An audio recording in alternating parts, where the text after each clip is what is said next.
What is up, everybody? How's it going? Thanks for tuning in to Fun Speculation. Mav here, impromptu Sunday night chill stream.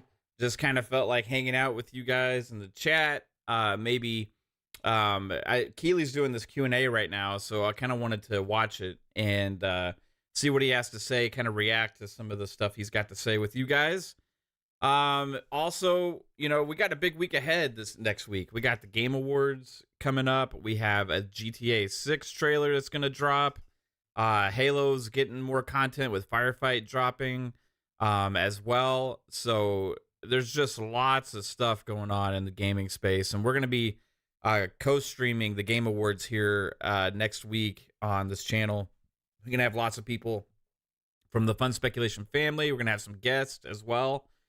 So absolutely looking forward to doing that, and I hope you all enjoy our co-stream of it. We've co-streamed it every year since we've been a channel, and we have a blast with the chat every single time. So looking forward to that show. But you know, also I kind of want to, like, during the stream, I want to watch that Fallout trailer with you guys for the TV show. The Halo Season 2 trailer came out, which is absolutely awesome. I want to watch it with you guys. There's maybe some other stuff we can watch and hang out together, and then maybe later play some games or whatever. So, hey, it's going to be absolutely awesome. Yeah, we're going to get to that, Psycho, because that's part of his Q&A thing here. But, yeah, we'll kind of get started by watching this Q&A. He's actually still live, I think, now, but I kind of have it rewound a little bit just to kind of kick it off with this, and he plays it on this thing. So we'll discuss that a little bit. Shout out to Psycho. Shout out to Andrew Cullinane, Andrew, Gogol Poe as well. What's up, guys? I hope you're doing well. But yeah, let's kind of see what Jeff has to say. Oh, hello, everybody. It's Jeff Keighley. Hope you're doing well. We are very busy over here working on the Game Awards, so I don't know how long I can do a Q&A today, but I did want to stop by and chat with you guys and tell you a bit about our plans for Thursday. I can't believe we're 4 days away from the Game Awards now. So 4 the days, set wow. is being built and constructed, and we're in rehearsals. It's even though the show is in 4 days, it takes us almost 2 weeks to put this show together in terms of actually building the set and the staging and everything for it. People don't always realize how much time it takes, but everything's under construction, and we're rehearsing now and getting ready. And we can't stand him, Jason, coming in for rehearsals. We've got. I respect everything he's done for gaming, but so like we're getting ready definitely for a big live show. But it does happen this Thursday live. Definitely some things that can be a little annoying. Twitter and TikTok, especially as an Xbox gamer. So I encourage you, hopefully, to tune in and get ready for the show. It's going to be a fun show. We announced today some of the first details. I'm very excited that Gonzo from the Muppets will be joining us. Gonzo! Award. I love the Muppets. Yes! I've always loved the Muppets, and the past couple of years we've had a lot of fun working with the Muppets on the show. You may remember Animal was with me last year. In the pandemic, we had the Swedish Chef, and then we had Bunsen and Beaker and Pepe. I guess this is like 4 or 5 years of the Muppets. So that sucks, very Psycho. excited about that. Well, we can get your thoughts on Friday, Judge, maybe. Who won Best Performance last year. He will be back to present an award. So we announced those two. And the other thing I did this morning was I revealed my hype trailer for the Game Awards. Every year I put it together. He's about to play that trailer. Trailer which features a bunch of footage of the nominees set to a piece of music, and it really kind of helps me get in the headspace of what the show is going to be about. And this year it's set to a song by Radiohead called Optimistic off Kid A, which is an incredible album that they did way back in the day. So I added that, and I put that together myself personally just because I really want to kind of figure out what the theme and the tone will be of the show. So I actually have it here for you. You guys may have seen it because it's been posted everywhere, but I thought before I get into some questions, he's going to play that hype trailer now. Here if I can figure out how to make this work. I saw this and I was like, not sure I will. I usually have an. There's a little bit 2 minutes TV show stuff. It's like he's trying to find an excuse to include some more Sony games, but they didn't have big Sony games this year, so he had clips from Sony TV shows. This is going to be the hype trailer. Get ready, which is not part of the show. After this. It was interesting. Look into the fire. It will warm you, but left unchecked, it will consume everything in its path. Why does fate seem always to conspire against us? I know what you say. A hero is someone who doesn't give up. If he doesn't, there's hope for the world. Why bother going on? Why is that in this hype trailer for a game show? All you need do is your best.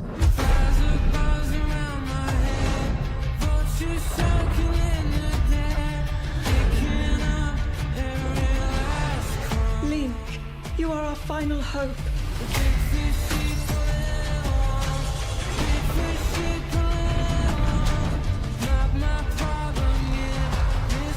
You think I'm gonna give up that easy?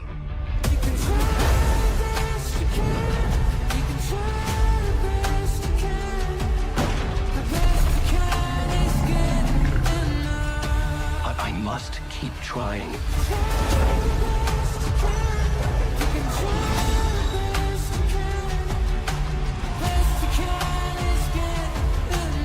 Maybe you will make it through this time. It's time someone gave me a straight answer here. It was art. This is the next generation. That's the one appearance of Starfield we get. You know it's working. You just need to keep going. And when hope has been whittled down to the very marrow of despair, that's another when you Sony come knocking Twist on my of Metal door. show. We're gonna heal the world.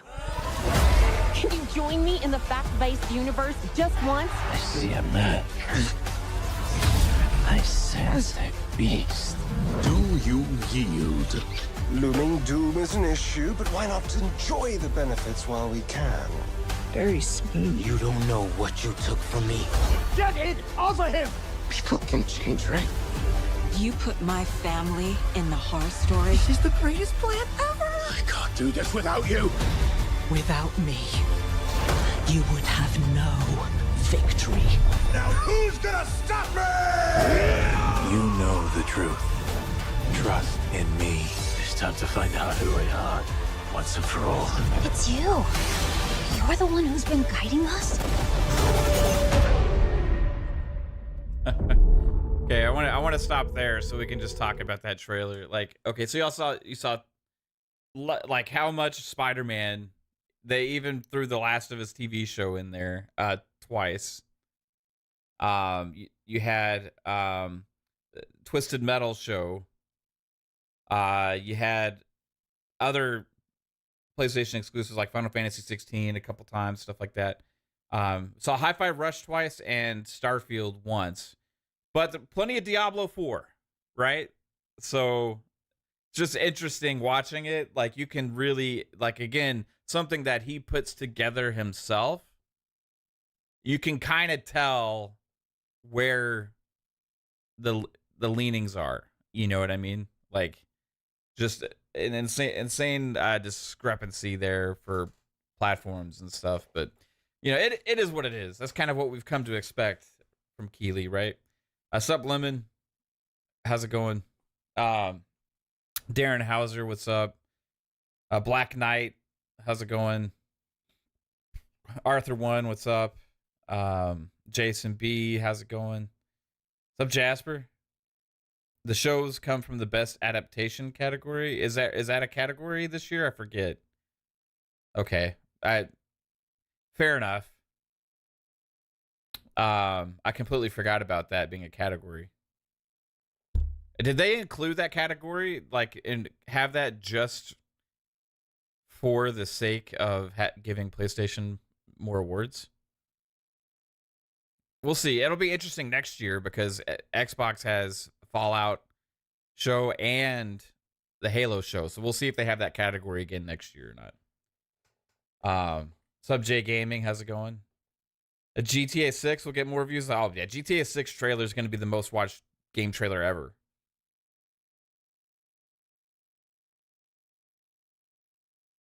Yeah, The Last of Us got that award in the bag for sure.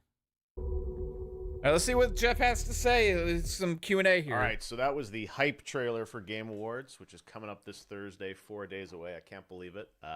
We have a lot to do to get ready for the show, but I thought I'd take a couple questions now about the show. A couple things to tell you is that, we'll have lots more announcements this week about presenters and one thing that happens that are happening at the show. In the Game Awards is, like, there's always leaks. We're probably like, it's always leaks. Fewer games I remember last year, a lot of people thought... I don't know this for a fact, but I believe that we probably have more kind of new game announcements than normal in our show, and that most of the games we have in the show are kind of unannounced things. Wow. Okay. He kind of stopped me in my tracks right there. I was in the middle of speaking, but I want to kind of replay what he just said there. Week about presenters and musical performances and other things that are happening at the show. So we will be sharing some of that this week. We're probably going to tease fewer games that'll be at the show because I don't know this for a fact, but I believe that we probably have more kind of new game announcements than normal in our show, and that most of the games we have in the show are kind of unannounced things. Okay, that gets me pretty fucking hyped. Nothing I love more than new game announcements, right? I've talked about this numerous times. Like when I watch the showcase season, like all the summer game shows and all this stuff, new game announcements is what gets me juiced, like more than anything, because it gives us more stuff to be excited for. And he just said that he believes most of the stuff they have is not been announced yet. I'm down to, I mean, Phil also just on Twitter said he's going to be at the Game Awards, which he normally is. That's not anything to really look into. He was there last year when they didn't really have anything. But I have a feeling Xbox is going to try and steal the show this year, guys, with announcements. It's going to be interesting. That's a very good thing. Like, it would suck if we watched this and it was all just like, you know, unannounced, like things we know about, right? But unannounced stuff, that gets me kind of hyped.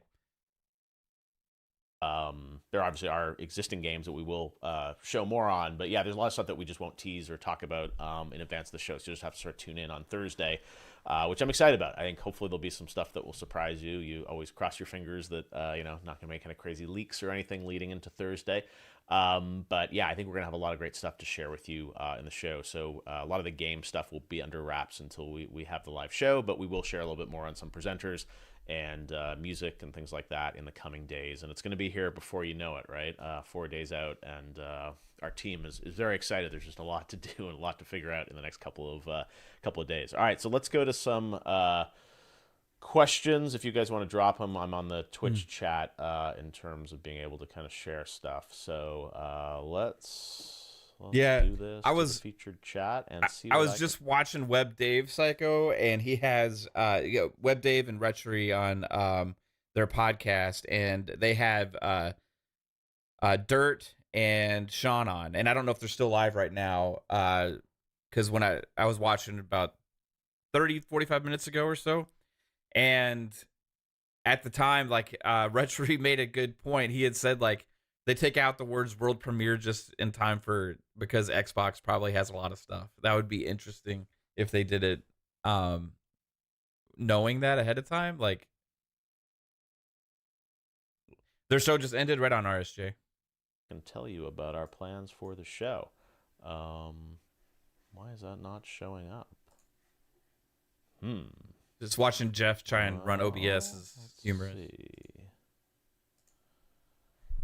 I was trying to call these things up, but it's not showing them. All right, well, I'm just going to read them.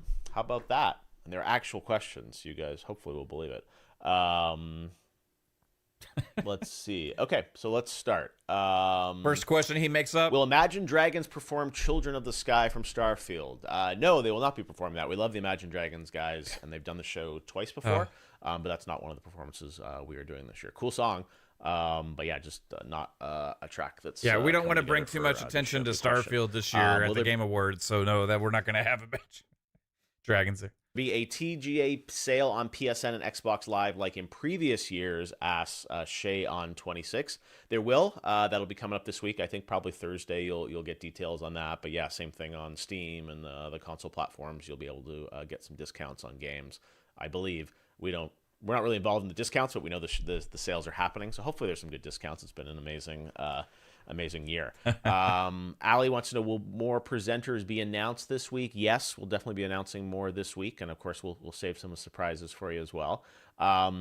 Scale of 1 to 10, how big are the reveals this year at TGA? Boy, that's a really dangerous question. That is a Having dangerous done this question. for a long time, I know that a 10 for me might be a 6 for you and a 3 for someone else. And oftentimes, I think these shows, it comes down to usually like 1 or 2 announcements, in a show can make all the difference between like a 1 and a 10 to certain people. Yep. So very hard for me to say. I generally feel good about what we're doing this year.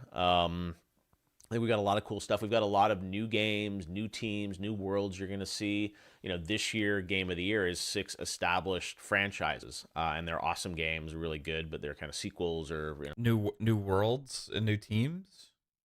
So new IPs. That's kind of what I get from that. Franchise extensions. And I think it's really important that our industry does have new worlds and new things coming out. So I think I'm really excited about some of the new things that we're going to show you kind of throughout the show this year, which are things you don't know exist probably, so you can't kind of anticipate them or get hyped about them. But I hope when you see them, you'll get excited about them. So that's something I feel really good about this year. We have a very global group of games that we're showing from places kind of all around the world, which I'm excited about. So yeah, I think, the announcements are always difficult in that, I've said this before, we don't make the games, so we're kind of, we're at the mercy of the game companies and what they want to do, when they want to do them. Sometimes there are things we want that aren't ready or are doing other things, and it's, it's always hard to predict sort of what the reaction is going to be to the show. We just kind of do the best show that we can. I think it's a really, just going over some of the script stuff today, and I feel pretty good about the show and the content and the games we have, some of the things we're doing on stage with the performances. They're going to be truly epic this year, which I'm excited about. We got the orchestra. So yeah, I don't know. Every show is different for me, and this will be our 10th Game Awards. So when I look back, it's like, what was, the reveals in 2019, what were they on a scale of 10? I don't know. I mean, we've had some amazing moments over the years, and sometimes games will surprise us. Things we didn't think were going to be big, you guys are going to go nuts for. So that's kind of the fun of this, right? Is we all collectively kind of watch all this stuff. We have a lot of games. It's a big show with a lot of stuff in it. So, and the thing that we're also trying to do is pace out the reveals, so not everything's not going to be at the beginning. Power Boss, some of our strongest stuff actually will be kind of in the middle or late in the show.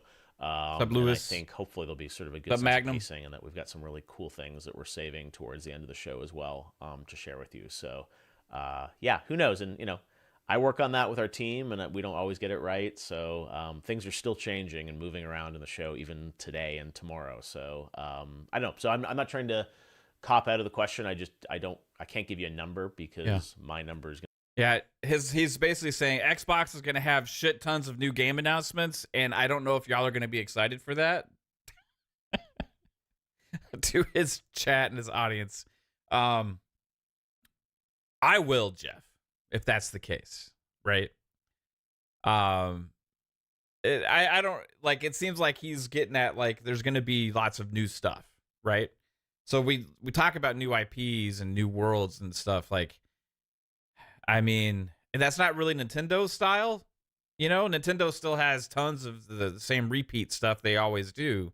So only teams I could think of really would be, or first party wise, that would be revealing brand new things would be Xbox and PlayStation, right? But then also you have all the third party stuff out there too. So who knows what to expect, man? But this could be pretty damn big show. I would love that with Xbox kind of feeling from many of us that Xbox kind of slided in this year's awards, for them to steal the show in terms of announcements, because ultimately, more so than anything else, what people talk about after the Game Awards is not the awards themselves. It is the announcements that were made, right? And if Xbox can go in there to this massive audience that is going to be watched, and probably the most watched Game Awards ever, and it's usually the most watched games event of the year, to go out there and just steal the show with just new fucking games, that would be sick. But we'll see what happens. It's going to be different than your number, if that makes sense, but it's a good question. Let's see. Jeff, are you going to be bumping up the stage security this year? Yeah, someone asked me this, I think, last week on our streaming. Yes, we have kind of an enhanced security plan around the show. It's obviously not something that we kind of if you come on stage, you will be shot. Publicly talk about or detail, because it is security and the things we don't want to necessarily surface and talk about. But yeah, we're obviously very conscious of security, and we hope it's going to be, more than anything, more than the reveals or the awards. We hope it's going to be a really, great, safe, fun event for everyone that's in the audience, but also watching online. What's up, Mike? How you doing? So, yeah, thank you for your concern, and I really hope it's he's got a sniper in the balcony. For all of us that tune in and get excited about it. 10 years is crazy. Got anything pretty big planned this year? You know, people sometimes ask me that of like, oh, it's the 10th year. What are you doing? And next year is our 10th anniversary. Nothing in particular. I mean, I think we have a great show, but no, it's not like we're doing a retrospective of 10 years or doing anything kind of especially different. It's awesome to have kind of an anniversary year. Next year will be an anniversary year too. So we always debate of like the 10th show versus the 10th anniversary, right? Because, you know, next year's 10th anniversary. So we're turning 10 years old. This is our 10th show, but 9th anniversary. Funny how that works, right? But so I don't know exactly how it's going to play out next year either. But no, it's largely kind of the show you would expect. We're not doing anything drastically different in terms of the content because of the year. But we're all proud of it, and I will probably mention it or something in the script. You too, Mike. But no, it's not going to be any kind of special, 10-year, segment or something like that in the show. Good question, though, and something we definitely talked about it. Let's see. Have you ever thought about doing a worldwide tour for TGA to give people a chance to attend in person? Asks. I had a thought. One thing I would love is if the Game Awards took place in the Sphere in Vegas. You know, the Sphere that has like the outside is like fully like advertising. Like Xbox did stuff there, and you know, PlayStation did something for Spider-Man and stuff, and like it has this whole like the basically the building is a big advertisement, right? And the inside is all like video displays and stuff as well. So like you're sitting in there and it's just like you're engulfed in and you can transport you to a different place almost. I saw clips of that U2 concert. It would be sick if they could do something in the Game Awards, like, or not necessarily, it doesn't have to be the Game Awards, but a gaming showcase inside the Sphere, because it would take up the whole interior. I don't know how that would be for an audience like us on the outside, but if they could broadcast the same thing that people are seeing on the inside on the outside of the Sphere, that could be pretty sick as well. Anyway, it'd be cool to see one day, but who knows? Minsky 42. Yes, I've talked about that before. I would love to maybe do TGA in like Tokyo or London or places like that. I don't know it's going to happen anytime in the next couple of years, just because it's so expensive to do our show, and it would be expensive in LA, and to do it internationally is hard. We do Gamescom in Europe, Gamescom opening live in August, which we'd like to do. So I would love to do that at some point, but I don't know when that's going to be, but it's definitely on my kind of hit list of things we'd like to do at some point with the show. So great question.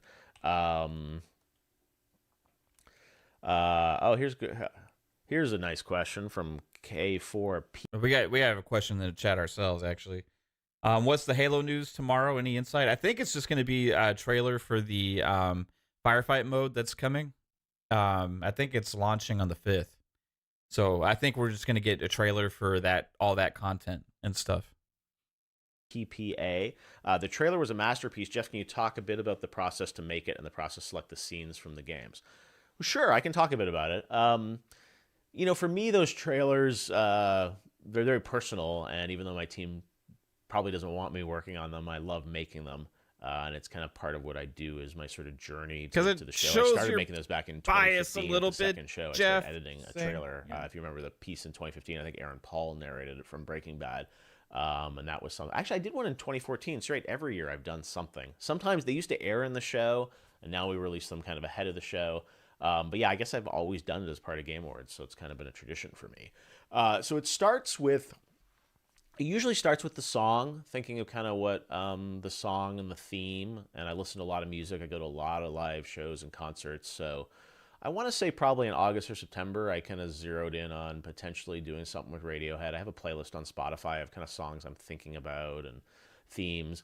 So I kind of zeroed in a couple songs that I was thinking about, and Optimistic from Radiohead was kind of what I was like, it could be cool to do something with that song. And I think that the theme of optimism and trying and the ongoing nature of games and the challenges we face in them, I just thought it was kind of a good theme to think about given sort of the state of the world and the state of the industry. So I approached Radiohead, and they don't really often approve their music. It looks like it needs an app. Of other uses and advertising uses, but I spoke to the band, and they were kind of familiar with the gaming industry because they had done a project with Epic. I don't know if you saw this sort of Kid A exhibition that they did with Epic Games a couple years ago. So it was fun, and I got to Colin from the band I actually got to hang out with in New York a couple months ago and chat about sort of games and things like that. So anyways, I asked them if they would consider doing it, and they said yes. And so then I worked with my friend Martin, who all does the kind of remixes or reworks of the songs that you hear in a lot of our trailers. He did one for Nine Inch Nails. He's been working. Yeah, just hanging out with Radiohead, you know. So he kind of started working on what we could do with that song, and kind of what in the movie industry they call it trailerizing the music, kind of adding some more drums and kind of other elements around it to manipulate it. So we worked on that, and then once the music is set, then I start to think about kind of the story that I want to tell. And a lot of the scenes are scenes that I actually played. $5 from Alvin says, Creep is an all-time song. I'm not elaborating. LOL. Also, call out for Thursday. You're excited. Yeah, right on, bro. Yeah, I'm super excited too. Creep is awesome. Also, I completely agree. I'm one of my guilty pleasures. Used to be kind of watching like those music competition reality shows, things like American Idol or whatever other ones. Like I used to watch The Voice and other shows just because I like live performances a lot, and I like hearing like all the different takes on songs. But like Creep is always one that's like performed at those shows, and every time it's like fucking amazing. But the original, nothing can beat for sure. Yeah, when I play through these games, especially on my PS5, I often play them, and they're easy to kind of capture scenes and kind of capture the past 15 or 30 seconds of gameplay. So when I'm playing through, I'll kind of clip a bunch of scenes and games as I'm playing them. Think about sort of themes and ideas, and then I watch. I don't play every game, so I also watch a lot of YouTube playthroughs of games as well sometimes, and kind of just get a sense of certain cutscenes and moments and things like that. I kind of pull all these kind of ideas, kind of together, and then I just start to kind of think of the structure of the trailer and edit it. And I don't really actually start editing until it's probably about a week ago. I started it, and I power through. It takes me 2 or 3 days to really kind of piece it together, and then I just kind of think of the scenes and the themes, and I love to kind of connect things where I can to sort of even though all these games have different storylines, sort of what are some themes or some lines of dialogue that make sense. And this obviously the theme of the Radiohead song of, trying and optimism. It's sort of like, are there scenes in these games that kind of lean into that? It's a lot of thought into it, a lot more than... I don't know. It's a fun process for me. So I kind of pull together all these different scenes, and I really then kind of figure out the narrative through the piece of where you're going to hear Tom's lyrics and where you're going to hear dialogue, and then kind of the ordering of that. And once you have kind of a layout of that, then I go back in and kind of figure out scenes or B-roll. And then we got to work with the game companies, because oftentimes we need to get the dialogue from the game without the sound effect or music in it. So even though I've captured things, I have to go back to the game teams and ask for certain scenes and footage. So everyone's really supportive and collaborative with that. And then, we work on it. We work on the sound mix and elements like that. So boom, how's it going, man? It's a really fun process. And I was, really proud of the trailer we did this year. And every year we've done some great pieces. So thank you for saying that you liked it. Means a lot to me to make that. And as I said, it's something I don't really have time to do, but I make the time because... No offense, Jeff, because I think I obviously respect a lot of the things you do, but based on what the trailer is and what we've seen, it's not worth that much effort.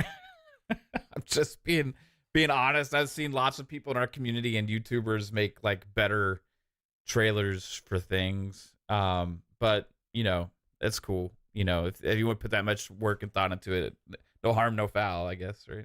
Because it helps me get in the headspace of hosting this show for all you guys. So anyways, long-winded answer, but thank you for asking about the trailer. Who would have known that much went into making that? Hey, what's up, Prince? How's it going? Great questions. Jeff, around 2 to 3 years ago, you showed that you had a soundboard at the ready. Can you play with it? Yeah, I still have it right here, I think. I don't know. World I think it's still live. World premiere. Got all these Exclusive. There you go. It's still here, right? Now comes the fun part. Oh, there's Mark Cerny. If it's not fun, why bother? There's Reggie. Yes, I still got my soundboard right here. I just haven't used it in a while. I haven't updated. I think these are all the sounds from 2020 still. Good question, though. What's up, Bold Alpha? Let's see. Was it hard keeping the Elden Ring trailer under wraps? How many people knew about it? So you're talking about the Summer Game Fest, I guess, Elden Ring trailer. Yeah, we have a great team, that helps us keep secrets. There's a tight-knit group of people that are involved in that. Obviously, then how come so much of your show gets leaked? Keep those secrets, and we're only kind of one piece of the puzzle. But yeah, we Last year love there to was hopefully so surprise many people. leaks, man. In this world, it's very hard when all it takes is one stray tweet from someone somewhere in the world that something gets out, or a store page goes up, or a wish list. So we live in fear every morning, especially in the days leading into the show, that something's going to show up on the internet and spoil some element of the show. We've been relatively lucky, knock on wood, that that doesn't happen. But yeah, we take the security of the show and the assets very seriously, and that's something we want to surprise everyone, right? It's fun to kind of watch it all, and I don't know. We've had a good run, so hopefully we'll continue this year. But thank you for the question. Didn't the show get leaked? Like a lot of stuff get leaked last year. Am I excited for the trailer for the next GTA? Yes, I cannot wait. That's Tuesday morning. I think it's 6 a.m. here in LA. So yeah, kind of insane how quickly it's coming up. But yeah, I mean, there's Grand Theft Auto is unlike any other franchise out there. It's so special when Rockstar does a game. I always say there's sort of Rockstar years at the Game Awards when we get a Rockstar game comes out, because it's incredible what that team does, and of course the pressure they feel around that game is so immense, right? I mean, the next GTA, the bar is so high, and Sam Houser and the team there, I think, always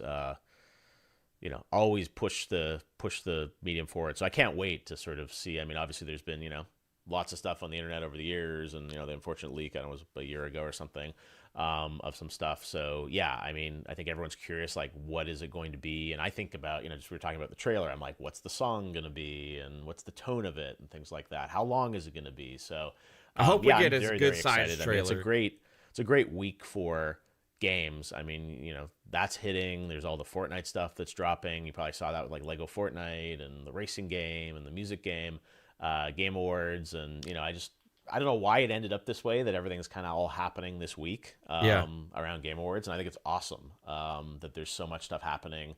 And it really is becoming kind of this like week for, and again, wasn't necessarily fully coordinated that it was all going to kind of land this way, but it's just how it all happened in December. In our show on Thursday. So yeah, he's right about yes, that. I will be like you, up at. It is kind of crazy how all this stuff is falling in together. Like Fortnite, just like, if I know not a lot of people here watching may not be super big into Fortnite, whatever, but they just had a massive new chapter just came out, right? And they had all these new game modes and things that announced for it. They're doing this big Lego thing. They're doing this new rhythm-based music game in there with real artists and stuff. It's music. They're doing a racing game, part of Rocket League type themed and stuff. Plus also the graphics and everything they did with the new season or the new chapter are pretty like insane. Like you have weapon mods and the guns feel better. I played one round today and all of that's huge. So like they're having a massive resurgence right now. Like Fortnite is blowing up again. But you have that. You have the GTA trailer next week. I talked a little bit about the Halo thing that's happening as well with the mid-season with Firefight coming. But all of this culminating with the Game Awards next week. It feels like another like kind of showcase type celebration of gaming.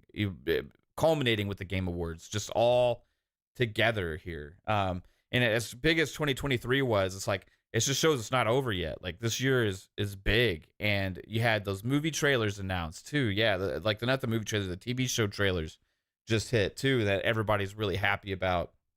And then, we have the Game Awards, and then there's still more games to come out this year. Like Avatar is still going to come out and stuff like that. So, Warzone, you're right, Jasper. Warzone launching on the 6th as well. I mean, just tons of stuff, man. It's like gaming's in such a good place.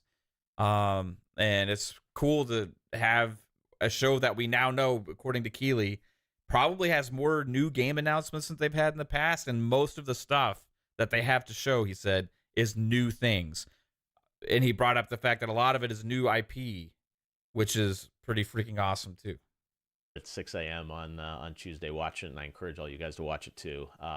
Really, really excited. And Rockstar has been an incredible supporter of what we've done with Game Awards. I don't think I would the Game Awards would not exist without the support of Rockstar and Sam and that team really believing in the idea of the Game Awards back in 2014. So they are one of the companies that continually pushes our industry forward, as I said, and I just cannot wait to learn more about that. So yes, I'm very excited. How many global premieres can we expect? I don't know what a global premiere is versus a world premiere or a first look. I don't know. I think it's similar to past years. I mean, we have tons of new games being announced in the show as well. So it also depends on kind of how you define a world premiere. I said, I think like last week or something, I was on one of these chats and I said we were getting rid of the world premiere card, and then everyone online's like, oh, he said there's no world premieres left in the show. They're not doing that anymore. And it's like, we have lots of world premieres. We're just not putting the card up. And that's the same thing, because I kind of thought it got sort of devalued at some point of like, what's a world premiere versus a first look versus a global announcement versus an update. So we're just kind of showing a bunch of things in the show. But yes, I mean, the majority of things are pretty new. And then there'll be, updates and trailers for existing games as well. But I don't have a number for you, because then someone's going to sit there with their scorecard of like, oh, it's number 8 and he said there were 10 or something. So there's lots of stuff. Don't worry. How long will the show be, give or take? I think it'll be similar to last year. Obviously, last year you guys probably remember Chris Judge was up there, and it had a long acceptance speech. So why is he presenting? Off. But yeah, it'll be similar to kind of past years where it's sort of 2.5, 3 hours probably in terms of length. So I can't remember what last year's show was, but not appreciably longer or shorter than last year, hopefully. But you never know what's going to happen in terms of speeches and other things like that. So it's a bit of an accordion. Do I do any streams after the show? Maybe. I don't know. I get pretty tired.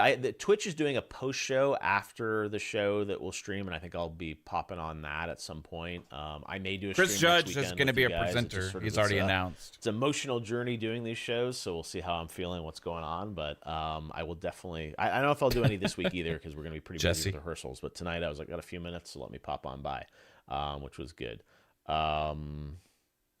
Let's see. Yeah, someone's asking about the soundboard. I'm so far behind. I'm still having questions like, I did the soundboard. Sorry. Any major AAA reveals? Yes, I think that's fair to say. We've got some cool indie stuff too, though. Big franchise. I mean, he was really confident in that one. That was a good question. Like, he just said, yeah, fair to say. Yeah, so big AAA games will be announced here. Pretty happy about that. It's worth watching just for that alone. Franchise is showing things as well. It's a cool hodgepodge of games. And it's really important to me that we celebrate smaller teams as well inside of our show and give them a platform. Again, we have the biggest franchises in the world. We'll do things in the Game Awards. But also I think it's imperative, because we know we're going to have this audience, that we can support a lot of smaller teams and fully independent teams. And, obviously this year there's been a lot of conversations about, the role of big publishers in the industry. And, I think it's a great opportunity, I think, to show the power of independent studios and creators to build things as well in our show. So hopefully it's a balanced mix between all the different types of games and things like that. But yes, there definitely are some, big AAA, what you would say AAA, or don't people say quad A now or something like that? It's so silly. I never knew what the AAA term really means. But yes, major publishers, big budget titles will absolutely be revealing things at the show. Let's see.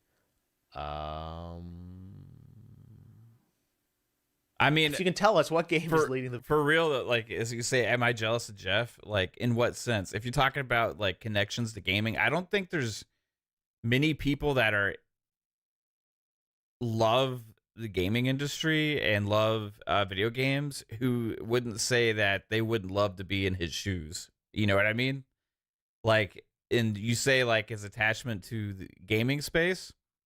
Fuck yeah, I would love to be in his shoes. Like, who wouldn't? Like, be able to put on a Game Awards show with, like, millions of people watching, and you kind of get to dictate what people see, and like, hell yeah, that would be fucking incredible.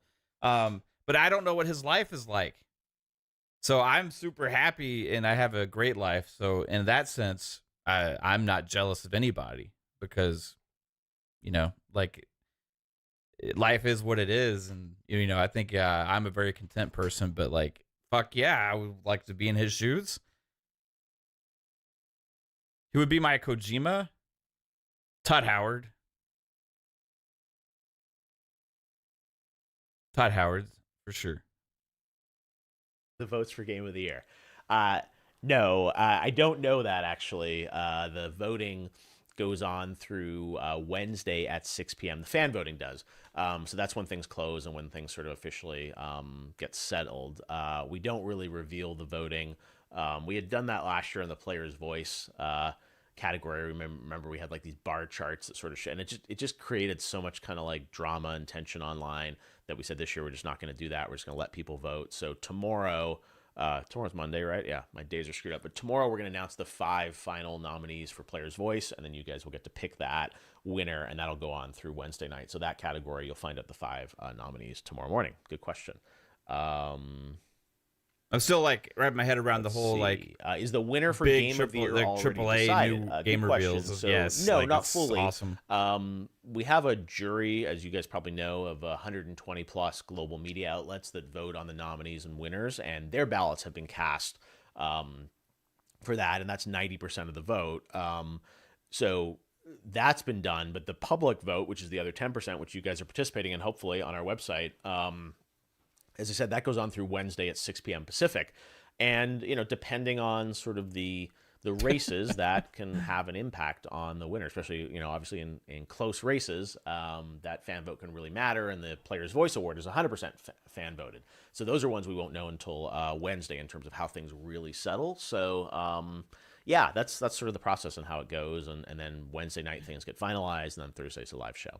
Thoughts on Harmonix releasing a game within a game? Yeah, that's the Fortnite Festival, which is cool. I'm interested to play that. I don't know if you guys played the Big Bang Fortnite event. I did yesterday, and we got a little bit of that. I think what they call the Note Highway in the Eminem bit, where you were kind of tapping to the beat. So I assume that's kind of what it's going to be, very much like Rock Band, which is cool. I mean, I loved Rock Band back in the day. I had all the plastic and the instruments. I think I even had the stage kit, which was the kind of like smoke machine thing you could get. So we'll see. I'm interested to see what the game is. Beat matching, I'm not sure in 2023 on a controller or a keyboard how that will play out. But Harmonix, they're kind of the masters of that music game world. I didn't know, but Harmonix was doing that in Fortnite. That's pretty sick. Happening. Jeff, have you chosen the sneakers you'll wear? Well, good question. I did have a wardrobe fitting just the other day, and I think there are 2 or 3 potential sneakers I could wear. Why even answer this question on your Q&A? So I'm undecided about the sneakers. I should have like just skip past that one, bro. I don't know. We'll figure it out. We'll see. Is there any chance that one of the announcements during the TGA is for a highly hyped game? Very hard question to answer. Yes, I'm sure there's a chance. It depends on what a highly hyped game is to you, but maybe we will deliver for you. Maybe we will disappoint you. That's the problem with all these things is like you probably have a game in your mind, and you're like, if you talk about that one, that's going to mean everything to me. And I don't know what that game is, so it's hard to say if it's going to be there or not. Let's see. Well, just have them say what game it is and answer yes or no. Future Game Awards shows, or do you think TGA has achieved its final form, so to speak? That's a good question. Definitely hasn't achieved its final form. I think that's going to kind of continue to evolve in the coming kind of months and years, honestly. But what we do at the show, I always want Game Awards to be evolving. We tried the Fortnite Vote in Fortnite experience, which was hugely successful. There have been millions of people that have been in that experience, and I thought that was really cool and something new and unique. So, yeah, every year we want to do something different with the show and kind of continue to evolve it, for sure. So, good question. Let's see. What is my personal game of the year? That's a hard question to answer. Just because I haven't played everything, so I feel like the minute I kind of give a preference, then people think that I know what's happening with the show, or I rig it. Sorry, I'm tired. So I actually don't really have a personal game of the year. It's not a cop out. I don't know that I have one game that I feel so strongly about that is my game of the year. It's been a really awesome year for games and lots of great things, and I think multiple games could win this year, and I'd be very happy for them. There's some years where, you know, I have a strong preference towards one game or not, but this year I think it's been, you know, yeah, it's so tired. Legitimately, out of the 6 game of the year nominees, you know, I think I could any of imagine them could win. You know, put on a show like that, and if you heard of how much work he put into that trailer, I mean, my God. Oh, co-streaming, good question. So yeah, if you sign up for co-streaming, we're going to be sending out an asset kit, I believe, tomorrow to get you ready for the live show, which is on Thursday. So yes, you're free to co-stream it on Twitch. You may also see that we have the Twitch Predicts Game Awards co-stream extension that's live on this channel right now. I think on this side of the screen you can click on it, or if you're on mobile, it's below the fold. But yeah, you should also play that. And yeah, we'll have co-streaming on Twitch. You can co-stream it. There's also a Warframe Twitch drop as well if you watch more than 30 minutes of the show. So lots that you can do on Twitch with co-streaming. You guys in the chat are cracking me up. Co-stream pack will be sent out tomorrow. I just answered that. It's all working out. Probably not, Jasper. Probably not. I don't think it is his kind of game. Let's see. Lots of requests. There was lots of BG3 in his. I cannot say anything right now, but trailer he did though. He takes me as a Spider-Man. Given the controversy around the best indie game this year, is there any chance you will more clearly and precisely define criteria for various categories?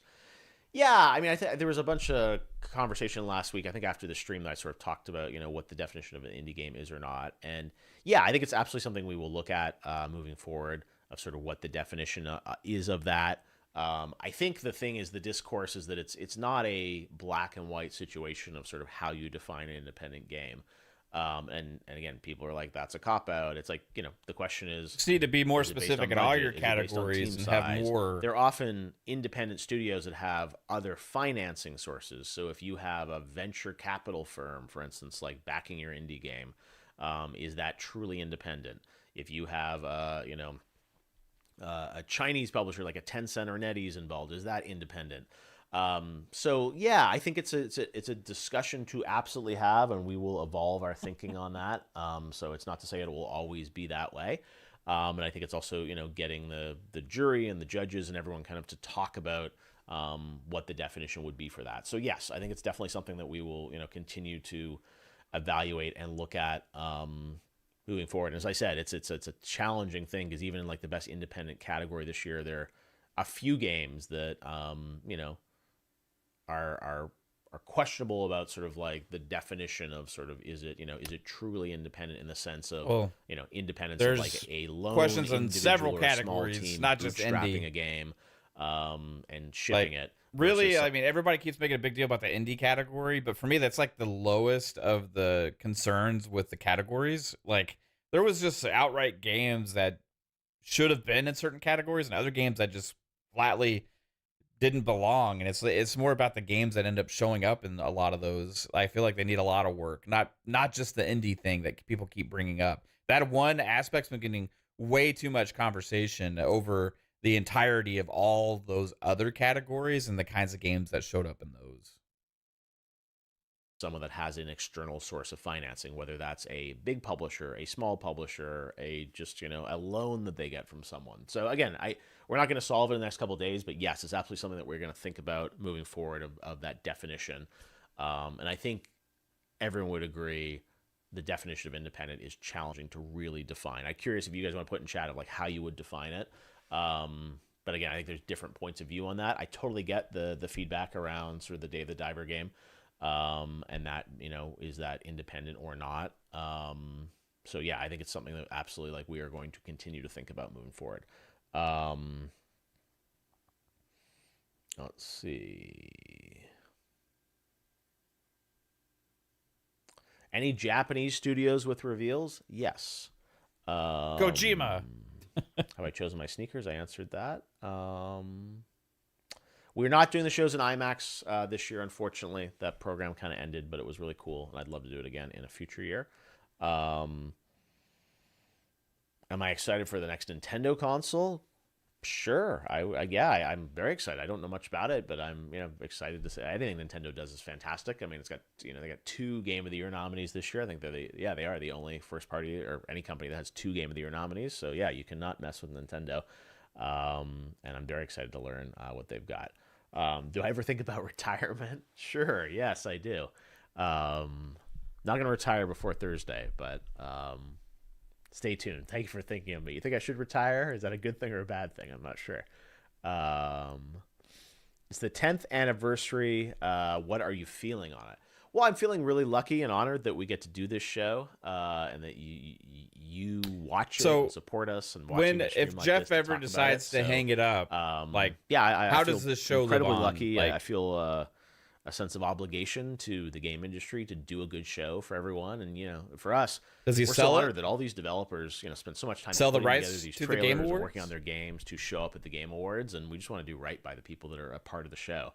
And it's a tremendous honor that we get to reveal these things with game teams. So I want to do right by them. I want to do right by you and the people watching, that they feel like it was worth their time and they weren't like, well, that show was a waste of my time or it wasn't good.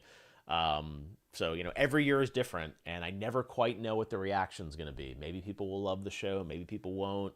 We had a great show last year. I was really happy with it.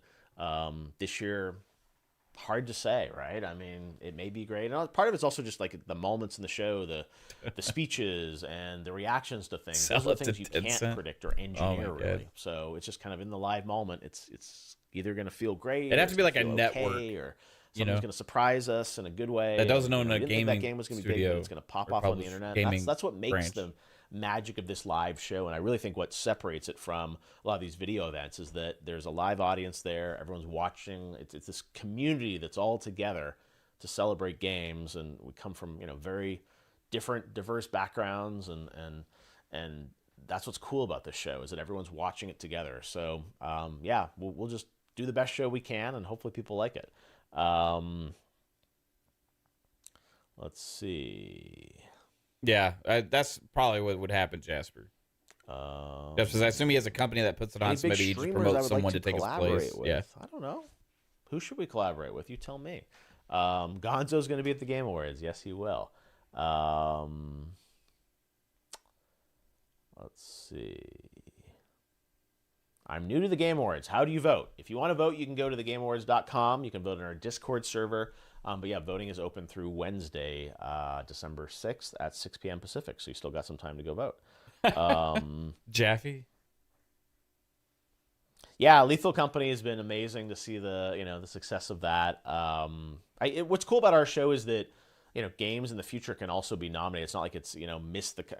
I mean, I didn't get nominated obviously this year, but in future years it could continue to grow. And I look at some of these games that Cyberpunk, right, had a terrible launch a few years ago, and it's come back. And Phantom Liberty came out, was great, and that's nominated I think 3 or 4 times at the show. So for best ongoing Lethal Company's game. had a great launch, but what I'm saying is that I think there are games like No Man's Sky, a good example of other games that can get nominated multiple years and come back again and do even better in later years than they did the first year. So yeah, Lethal Company for sure I think has an opportunity, especially if they keep the game up and keep building on it in 2024. Jeff, will we have a surprise reveal? God, let's hope. But ask me that again when the show is live and I'll be able to tell you. Are there any demos being announced take that at as the a yes. show? I believe so. I think so, yeah. Would you have wanted to include the trailers for Halo Season 2, Fallout? Look, it's an interesting question. There's, CCXP's happening in Brazil. And, I mean, with all these things, people ask that about GTA, all these other things. It's like, I always equate it to kind of, same thing happens like in the U.S. the Super Bowl, where they're like a lot of sometimes trailers come out ahead of the game, sometimes during the game, and it's like, it's just kind of, it's a time where a bunch of things are coming out. And again, CCXP and those movies really don't have a lot to do with the timing of the game, or it's just how it works out. So it's not to say that we're not doing more on certain things in the show. I got to go back because I was behind. Let's see.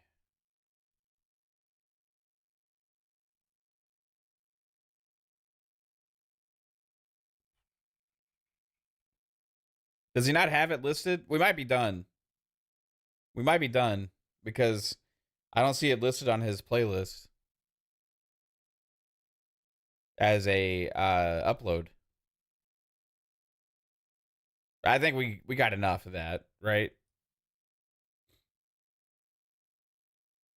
So the other one that's here is like 3 weeks ago. Yeah, I don't think he has his like stuff uploaded properly on his channel for his live streams. So, you know, I was behind and then it just ended and now we don't have a VOD to watch, but I think we kind of watched enough of that anyway. Big takeaways for me. Yeah, I clicked on his live tab. I'm on his live tab. It's not here. I'm on latest. It's not here. Like, it's right here. Live tab. Videos tab and live tab and on home. It's just gone. The only one here is like 3 weeks ago.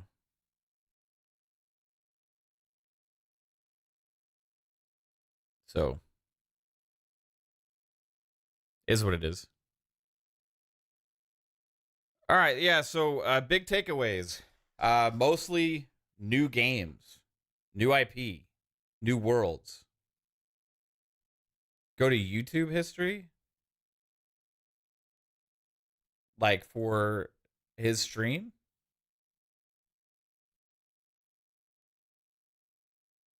It doesn't even show up there, bro.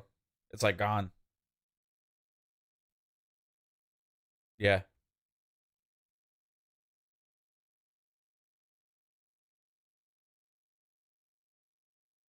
It is gone. Yep. I think he just got rid of it. Oh well.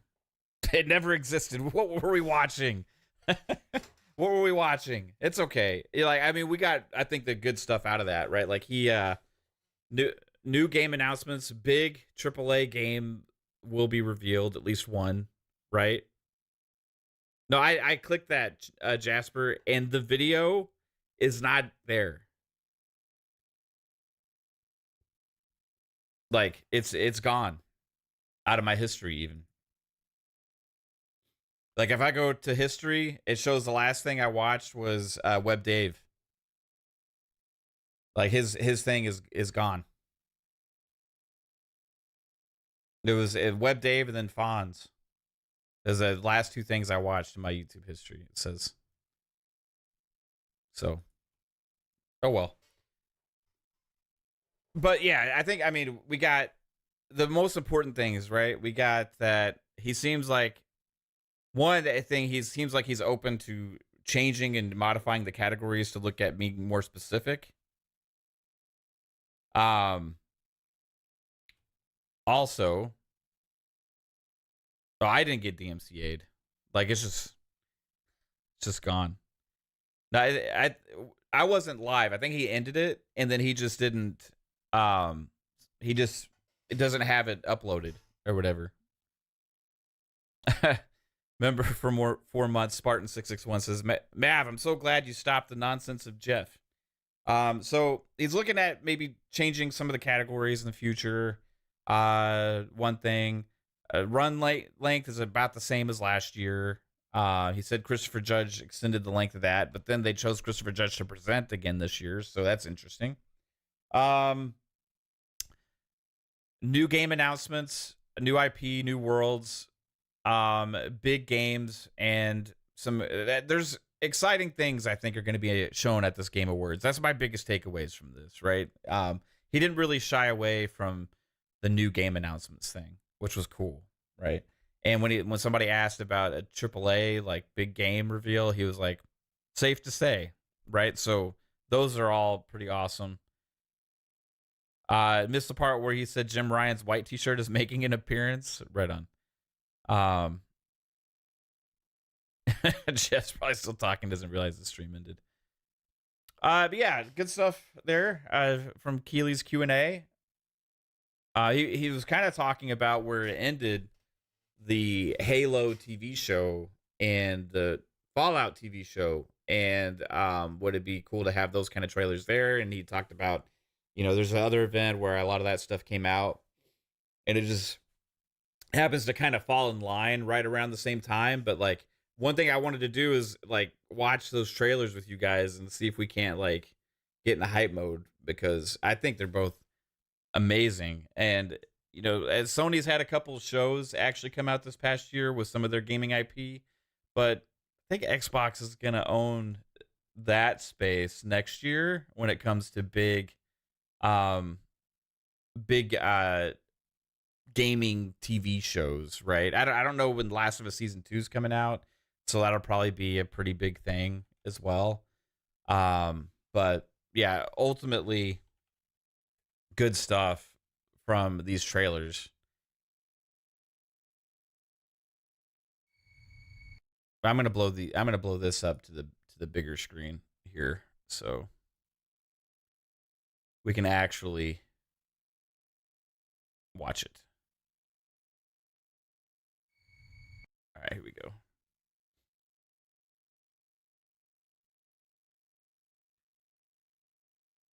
Oh, you know what? Instead of doing that, I'll just... There we go. That's better. This is the Halo thing. You deserve the truth.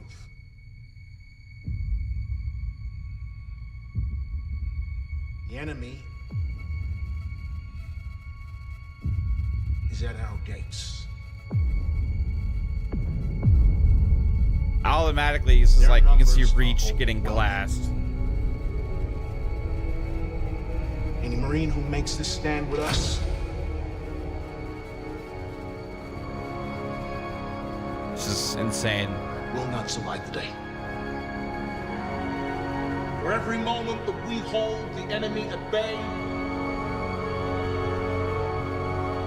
more innocent people can escape. When they do,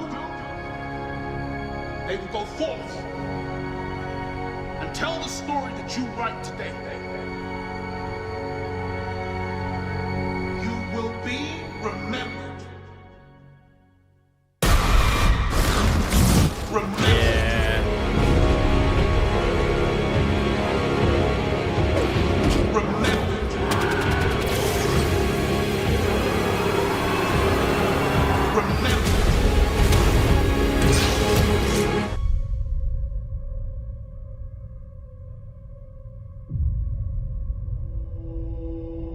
February 8th.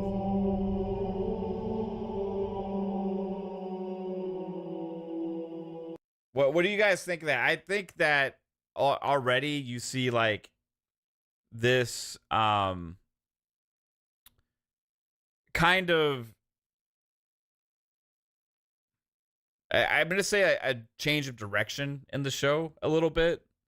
More kind of giving Halo fans what they want. But like, yeah, that trailer, like, it gave me kind of chills when I first saw it. Like,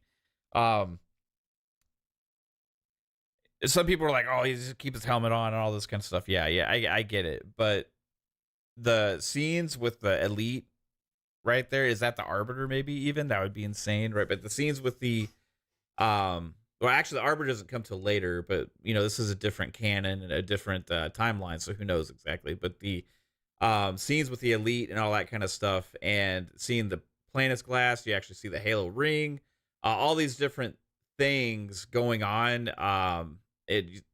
fighting and stuff. It just looks so much more what I think a lot of people were hoping for. I really actually enjoyed season 1 for what it was. But this looks like it's going to be taking it up a notch. I think it's taking it to another level. Jasper, that's one thought I had too. Jasper says, I just hope that's not all the action stuff to try and convince us of the changes we wanted. Like, they just took the moments and then it's all compacted down to this. So now we watch it and then like it's all other stuff. And it's, you know, I want this grand action, like, scope, like this amazing set piece, cinematic, like, awesome thing. But we'll see what we get, right? Then we also had Fallout trailer. I think the Fallout trailer is pretty interesting because they actually kind of went a little bit in depth on a little bit more and showed a little bit more than the Halo trailer did. So, but let's get into the Fallout trailer now. There's a little bit more teases and stuff, I think, in this trailer. They cooking with this stuff right now, man. I am pumped for this show. I honestly am. I really am. Like, next year is gonna be so fucking awesome. Like, okay, we got another Halo show season. We get a Fallout show. But like, just all the games, all these games. Like, I think there's gonna be some announced at the Game Awards that are probably coming out next year too, that we don't even know about already. And we think about all these games that we already know about for 2024. It's absolutely insane to think about. We're still going to get more. Like, 2024 has a chance to stand toe-to-toe with 2023. As crazy as it sounds, it absolutely does. But yeah, that Fallout trailer was nuts, man. Like, the vibe of it was just pure Fallout. Pure Fallout. Like, the I don't know, just the vibes just screamed Fallout to me, man. It's like, I don't know how else to say it. Like, you can really tell, like, Todd Howard had a stamp of approval on this thing. Darren says it looks okay so far. It kind of lacks the loneliness of the wasteland from the game. We'll see how the story plays out a little bit. Like, I think we might see some of that as well. But, you know, for a trailer, I think they're trying to implicate kind of like a little bit of who the main players and the characters are in the show. So I think we're seeing more just the direct setup for that, and we don't know everything that's going to be in the show, like the journeys that they're going to go on, or like what's taking place. How did she get to that town they showed? Like, is there going to be a journey there that there's a lot of struggles and things like that as well? Like, we're going to find out obviously a lot when we watch it, but one thing we do know is that show is canon, which is where the Halo show and Fallout differ extremely, because this is a different story that takes place in the same world, excuse me, the same world as the rest of the Fallout games, and it's canon, meaning that this, like, events from this have, like, they can speak to them in other future Fallout games, or potentially, like, there could be some of these characters could show up in a game or anything like that, right? Whereas in the Halo, although there's the same characters and stuff, they're in it's a different timeline. It's a different series of events that are based on the events that we're already familiar with, right? So, yeah, Luis Jose says it takes place 9 years after Fallout 4. Right on. Yeah, and it's in California too. So you have to kind of wonder, like, how are things all going to play out? Characters, are we going to potentially see a cameo from a character or something from a past Fallout game as well? Who knows? I think if you saw in that the last set piece where they had the explosions from all the nuclear blasts and stuff, you saw on the right hand side there was somebody on a horse riding down the highway. They're riding down the road trying to get to a vault or get to safety or whatever, right? And I think that is the character that is I think is Walter Groggins or something. I can't remember his name, but you saw him there in two forms. You saw him there as the Ghoul. I think that's the name of the character, and he's like looks like a Wild West gunslinger type guy, right? And then you saw him before, before the Fallout took place with the girl that he picks up and puts on his horse, right? So I think the person riding the horse down that road at the end is him, and it's kind of showing his origin of like what happened at that time, right? Maybe put it into perspective of like his origin in that moment and what made him who he is, right? So yeah, I think that's going to be a fan favorite character. The guy, it's an awesome actor. Plus, you talk about a Wild West gunslinger type ghoul looking guy, just looks pretty badass. He kind of reminds me, the makeup and the his character design reminds me of what was his name? You know, from Captain America. From Captain America, the first Captain America movie. You know, the guy with the red face and stuff, and then you see him again in Endgame and in Avengers, the two last Avengers movies. My mind keeps blanking right now. I can't think of shit. Red Skull, yes. Thank you, Red Skull. Yeah, he looks like Red Skull to me. Right? I mean, does it look like Red Skull to you? It looks like Red Skull to me, kind of. Similar. But anyway, it's just a thought I had. Yeah, TTS. Man, this is like it's hard to TTS too much right now. Like, we're eating so good, man. There's so much great stuff happening right now within gaming, bro. It's like Xbox gamers were eating so fucking good. Like, who gives a shit about what other people say right now? It's like, fuck them. You know, like, we got so many great games to play. All these games keep hitting Game Pass and stuff, and we know we're gonna get some new game announcements next week. Remember, you put the pieces together, right? Keighley just said on this stream where we were watching, he said that they have more new game announcements than before, new IP, new game reveals than they've had before. Most of their announcements is stuff that people haven't seen before or they haven't heard of. It's like new games things, and they also said there's big game reveals too. Like when somebody asked about AAA, he said, "Yeah, safe to say, right?" And then we piece that together with Phil Spencer and the email that was sent out from Xbox. Tune in to the Game Awards for Xbox announcements and stuff. I think Xbox is gonna have some shit at this show. I think they're gonna have some big announcements at the Game Awards, and we got this whole lead up next week where it's like we got the GTA 6 trailer. It's gonna hit. You got the Halo stuff is gonna hit, and Halo's been on a huge rebound lately with the amount of content that they've been dropping. That's super high quality, but like all of this stuff keeps happening, and we're leading into the Game Awards where I think Xbox potentially has a chance to steal the show with game announcements.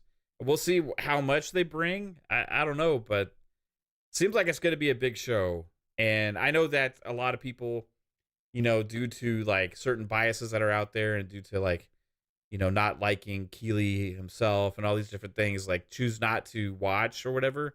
And that's fine. People can do what they want. For me, I don't like missing game shows, period, but especially ones where there's potentially new big game announcements happening, because I like to watch in the moment and have that kind of like, whoa, what the fuck is it? It's just different. It's different watching it when it happens as opposed to like after the fact, after the world's already been able to react to the news. Being one of the people that see it with everybody else for the first time and have that like universal like, whoa, what the hell was this? Or like, wow, it's amazing, holy shit, like moment. It feels kind of like a togetherness with the gaming community that where we all kind of appreciate that kind of stuff, and I do like that the Game Awards is in front of a live audience, so you get to see and hear the reactions from them too, which adds to it. But yeah, I live for that kind of stuff, man. Like, I love watching game shows and game announcements, and I can't wait. We're gonna co-stream it here, guys. So, if you're looking for a place to come hang out and watch the show with, we'll be here with our with the Fun Speculation family, everybody that can be. We'll have some guests on as well, and we're gonna watch and have a blast. So come hang out with us on the Game Awards if you're looking for a place to watch it. Not, you can watch the trailers later. You can watch it on the Game Awards actually official stream or whatever. But I'm super pumped for next week. It's going to be a big week because there's a lot of times where like, it's been a slow news week. There's not much to talk about this week, right? Or there's not time. Oh, we're kind of digging, or the people make up shit all the time when on those weeks for like, even games media will like make up shit or like just take some small thing and could try and blow it up into a big thing for the sake of trying to get clicks and stuff. But like next week, legitimately, we already know this week, next week is just going to be fucking full of gaming news. Like, as somebody that covers gaming news, that like loves gaming news, that's always been invested in gaming news, even dating back to being subscribed to gaming magazines and like always just checking the websites back in the day for every little piece of awesome new information, like, and all that kind of stuff. Like, for me, I just like love this kind of shit, man. And it's been so much better even since we've started this channel to like have a community to share it with, where like everybody else cares, and like all the friends and family we have that are part of our, you know, panel and all this kind of stuff, like sharing in those moments with them has just been so much fucking fun, man. And it means a lot for everybody that shows up and spends time with this. What time are we starting the stream? Okay, so what time? I guess I need to make a final decision on that because it keeps coming up. It keeps coming up on the on outros on shows and stuff, and like I keep being like, yeah, about an hour before or whatever. But okay, I'll go ahead and make it official. What time does the Game Awards pre-show start? That's what I need to find out. Usually I can find this. All right, so it is streaming. The Game Awards is officially streaming at 7, I think.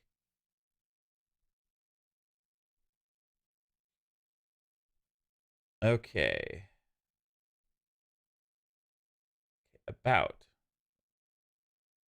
Man, their website sucks ass. Okay, watch. I'm gonna click on watch. What does it say? Okay, the Game Awards airs live and free on Thursday, December 7th at 7:30 p.m. Eastern. That means that 6:30 my time, 7:30 Eastern, they will be live. Is there a pre-show? They're not talking. They don't talk about the pre-show. Okay, so I need to go like give the game, because the pre-show sometimes they have some announcements.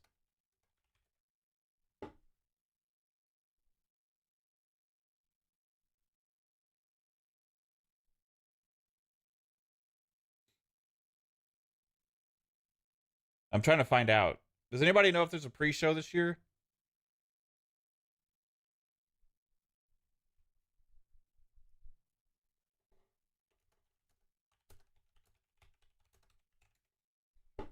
I mean, they haven't said.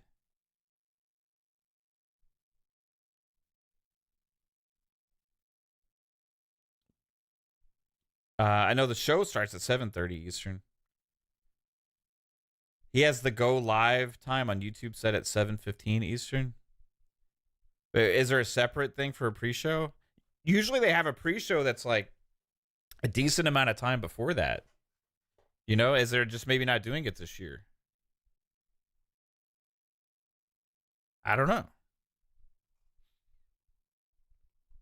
I mean, I think they've even given away awards on their pre-show, like some of the like smaller ones.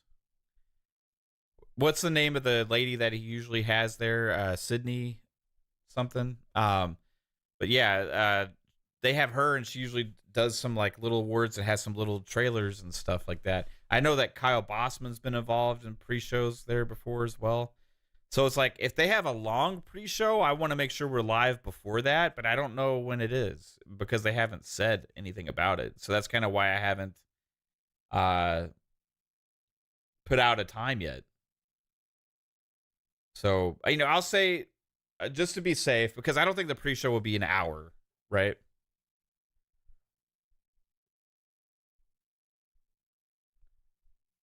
I don't think a pre-show would be an hour if they have one. So, I'll say that we'll go live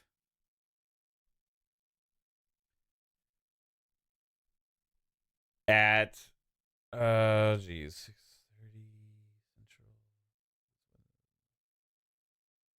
Let's say 6:30 ET.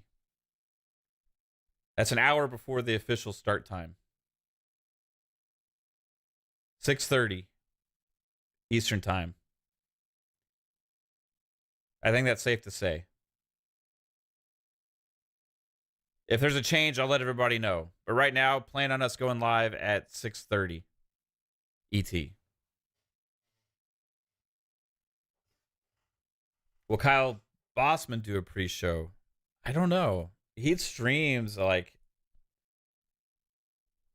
he could be on Twitch. I could try and ask. We can see if he's live on Twitch and ask. He's not. He's not live right now.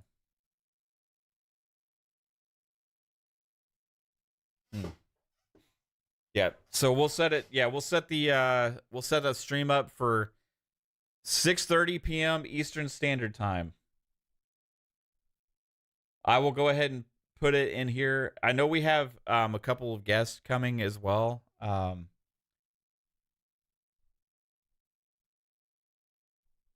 know C Money said he's going to be here. I reached out to PTK. PTK may be able to join us. It depends on what time he gets home.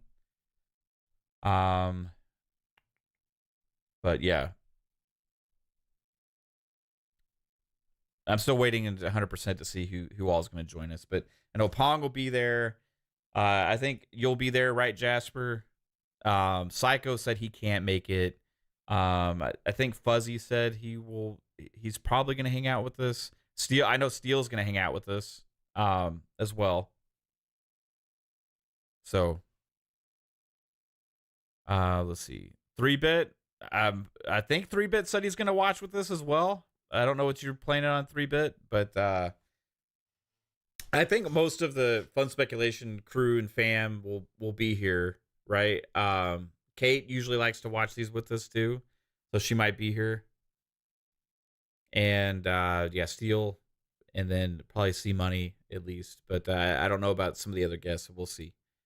I could reach out to Boom. I don't know what he's doing. We'll see. I'll reach out and see if Boom wants to hang out with us. But yeah, I think it's gonna be an awesome show, right? I think it's gonna be an awesome show.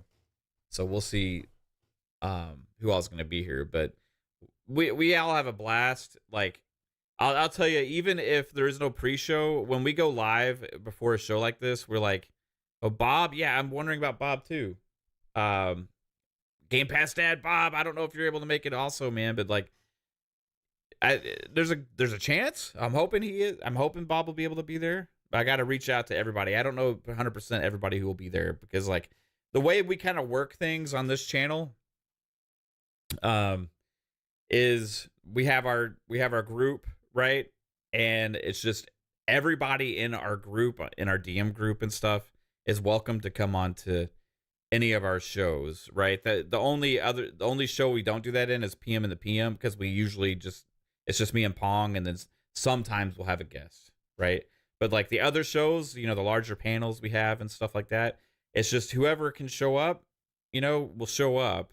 So, that includes like Steel Rain, that includes Game Pass Dad, that includes obviously Jasper and 3-Bit and Psycho and Pong and all that stuff. Yeah, I know you're joking about those last two, Nate Dogg. So I won't entertain that, but funny. I'm sure it would make for interesting content. Yeah. maybe. We'll see. You'll come if I gift you 8,765 memberships, refudge. Right on. I used to try and like really like put a lot in like, trying to figure all this stuff out like way ahead of time. And maybe I'm like guilty of not doing as much of that anymore, because we just have such an awesome group and awesome family here that like they show up so much, man, and it means the world to me that like we don't really have to. I don't feel like we really need to reach out and get guests and stuff like that. We just kind of have our own thing. You know what I mean? It's cool when we do, though. Oh no, Alex would be an awesome guest. Yeah, I haven't ever had Alex on any of our shows before or anything. But maybe one day I'll reach out and see if he's interested in coming on any of our shows. You can get the Dreamcast guy for you. Yeah, no thanks. I'll pass. You know, I just don't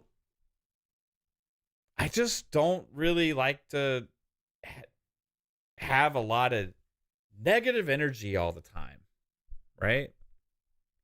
The negative energy just kind of just wears on you. Like I watch stuff and I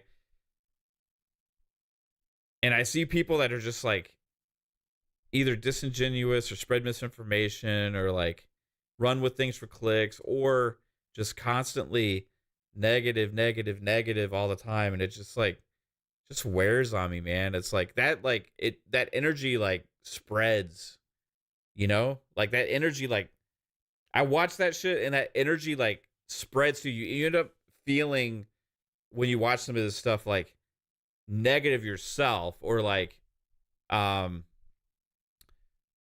it puts you in a bad mood because you think of how bullshit it is or whatever. It's like you get like, oh, this is stupid, or you know, like, oh, and it's just like I just don't even fucking like paying any attention to it because it's all bullshit.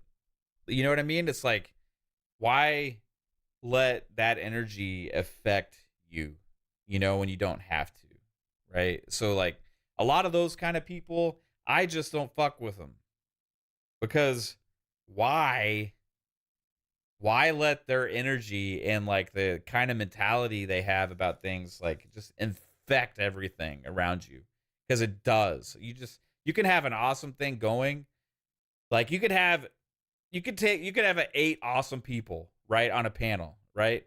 You could have 8 awesome people, everybody's vibing, everybody's getting along, everybody's chilling, or everybody's having fun, you know, all these kind of things. You get that one motherfucker in there, right? Just one person can come in and just fuck up the entire thing.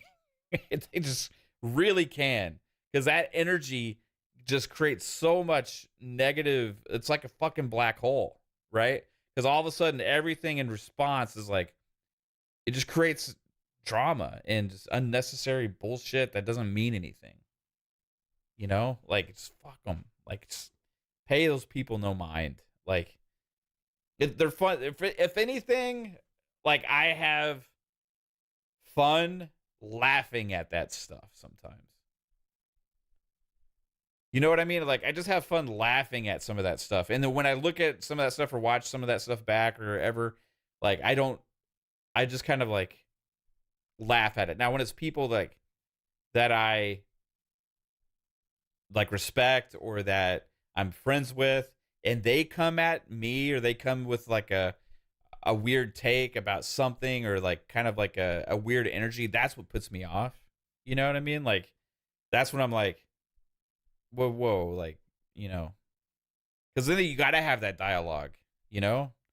And it's like, but you don't want to have to because it's still negative. But out of your respect for the person, you still kind of do, right? You just like, okay, well, I got to go there because, you know, like, I got to have this conversation because I like this person. I respect this person. We're considered friends, but you got to talk about this shit that you really don't even want to really engage with or have to defend your opinion on or anything like that. But it happens, you know? But when it's these other fuckers that you just can choose just to like not have anything to do with or just fuck them, it's like, fuck those guys.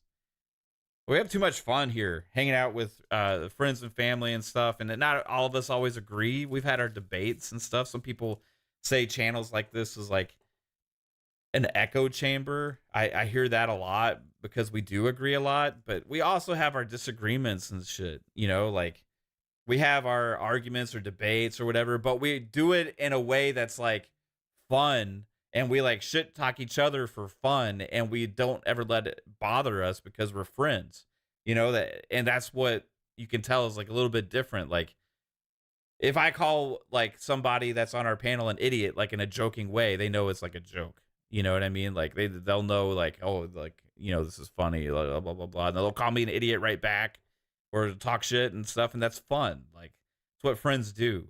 Right. But there's some people out there that like, they've isolated themselves so much from the rest of the gaming community because all they know how to do is put out that energy that nobody wants to fuck with, you know. But they get so much attention because their takes are so wild and shit all the time that people can't help but like discuss them, right? So I just don't want to be one of those people ever, and I really don't like associating with those people. Appreciate it, Dave. Great show earlier, bro. I was catching Retry and you having Dirt and Sean on, and it was absolutely awesome. John Wolf says, I like having conversation with fellow gamers that are open to listening to giving their point of view as well. You grow as a person by listening. 100%, bro. Like, the weird thing is when people make you try and defend your own personal opinion, you know, like when you put out there, like, oh, I love this game, or I love this is great. And people are like, how can you? This game is this. This game is that. How could you possibly? It's like, because I'm a person and I have a different opinion than you do. That's the simplest answer, right? But if you want to go into it, like, sure, I think this and that, right? Like, I think,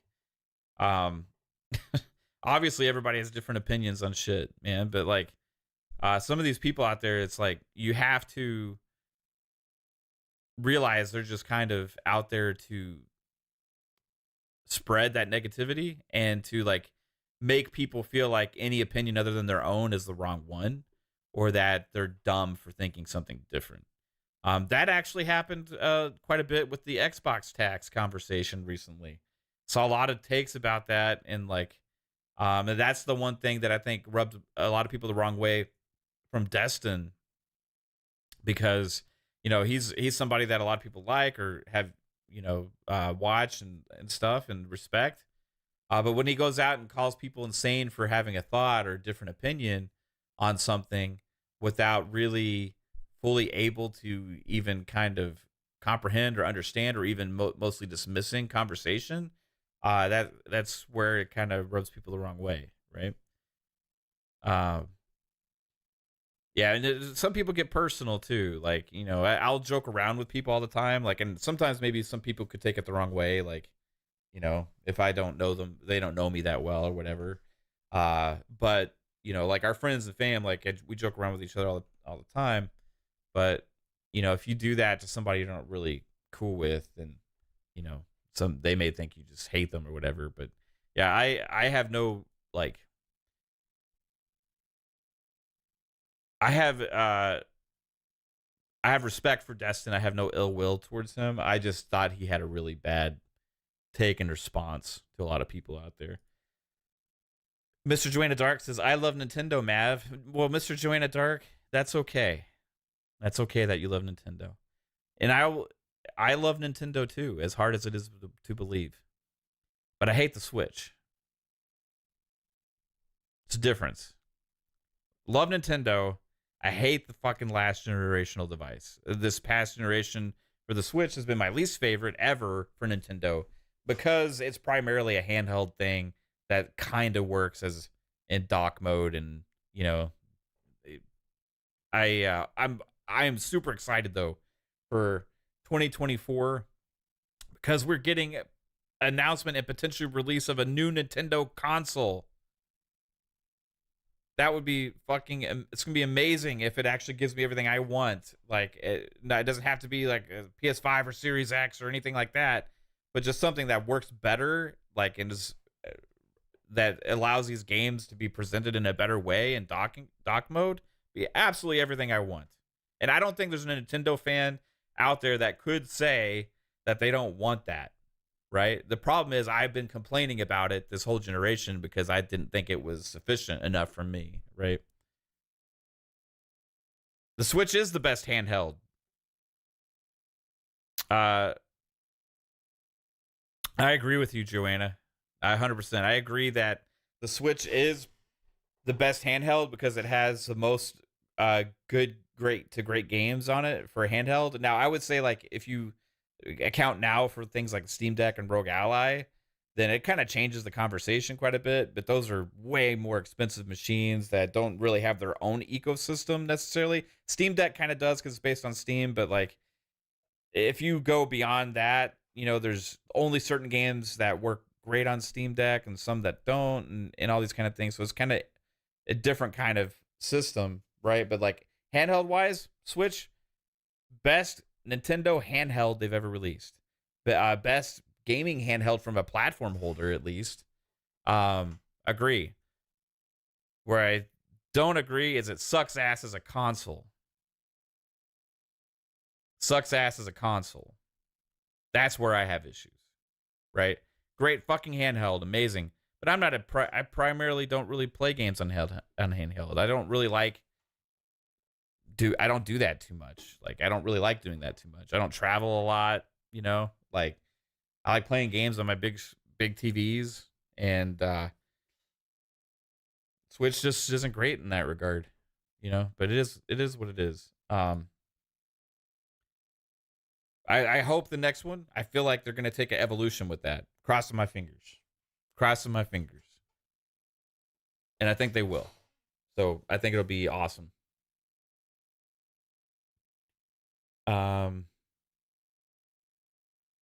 It will be an underpowered portable again. Yeah, it'll be underpowered. But will it be powerful enough? I'm not expecting it to be like a this generation Xbox or PlayStation, like, but I'm expecting it to be dramatically better than the Switch was, right? So what does that mean? Does that mean it can do 4K in dock mode? Like, I hope so, right? Can it play their games in 1440 60? That would be amazing. Like, and again, those kind of games. We're not talking about running Starfield at 4K 60 on a Switch. I mean, it's not going to happen, you know. But can it do like the games that they've been releasing in those types of games better on a big screen with a better interface, a less laggy interface, one that's a lot smoother, has a better access and better looking storefront, like all those kind of aspects within the whole UI and structure of the Switch just kind of sucks right now. But I'm hoping for an evolution for the next. We'll see. We will see. Ghost Fixer says the motion blur and blurriness is mainly why I don't even play Switch games docked at all when I tried it years ago. Yeah, there's a lot of games I was really excited about, and I started playing in docked mode, and I just couldn't do it. Like it looked like I was playing an old retro game on a new display, which honestly a lot of those old retro games kind of look better on old TVs, right? But don't look as good on the new TVs because it really shows like the blurriness and stuff like. And I felt like I got that a lot with the Switch this generation. Jasper says underpowered, yes, but if they include features like DLSS, then the power performance is not as big of an issue. Yeah, and we're not asking them to make like games like Xbox or PlayStation either. Like, so for me, it doesn't have to have the amount of power there, but it just has to work better as a console in and of itself. Like, have a better UI, be more fluid, have the games displayed at a better resolution. Some of those games are like below 720, man. Like, at a better resolution, good solid frame rates hasn't even necessarily been an issue for a lot of Switch games. It's more about the resolution and the scaling of those games to a big screen. That's been the problem for me. It does. I agree with the backwards compatibility, Jastrom. The Jastrom says Switch needs to be backwards compatible. I 100% agree. I hope that they are. I hope there's some kind of upscaling involved too with it for those games, because I have a library, right, of games I invested in on the Switch, and I really didn't get to enjoy those games like I would if they were on a better console, right? Great handheld, but I don't really play games that way too much. Randy G with the $10 super chat says, thanks for your take explaining the quality argument that a lot of Xbox guys like to make without explanation. I watched an Xbox podcast that said Days Gone is better than anything released on Xbox this gen. Oh, yeah. I guess you're talking about when I was talking about the whole quality thing, when people said that like Xbox doesn't have quality games. Like, yeah, I appreciate the support too, Randy. But what the fuck does that mean? Quality, you know, like, is Starfield not a quality game? Like, is Age of Empires 2 and 4 on console not quality? Is Forza Motorsport not quality? Like, that it's still, that argument makes no sense what they mean in that regard, because that's just like a preference. Like, it's basically just saying like a quality game to them is a third-person action adventure game. Because in that sense, if you're saying like PlayStation has more quality games or whatever, then you take a game like Spider-Man 2, where, okay, so how is that necessarily more higher quality? Well, they're just judging it based on the genre that it is and the kind of game that it is, as opposed to what's in it. Like Starfield has way more ambitious and grander scope and scale than something like Spider-Man 2, right? So you look at it like, okay, well, what is it? And the only thing I could think of was they were trying to say that they release more polished and optimized. Well, that's not been the case this generation either, because a lot of the Sony first-party games have launched with a lot of bugs too. Spider-Man 2 had a lot of bugs. So did a lot of the other releases from Sony. So if you kind of take that out of the equation now, then what's left? It's just a preference of genre.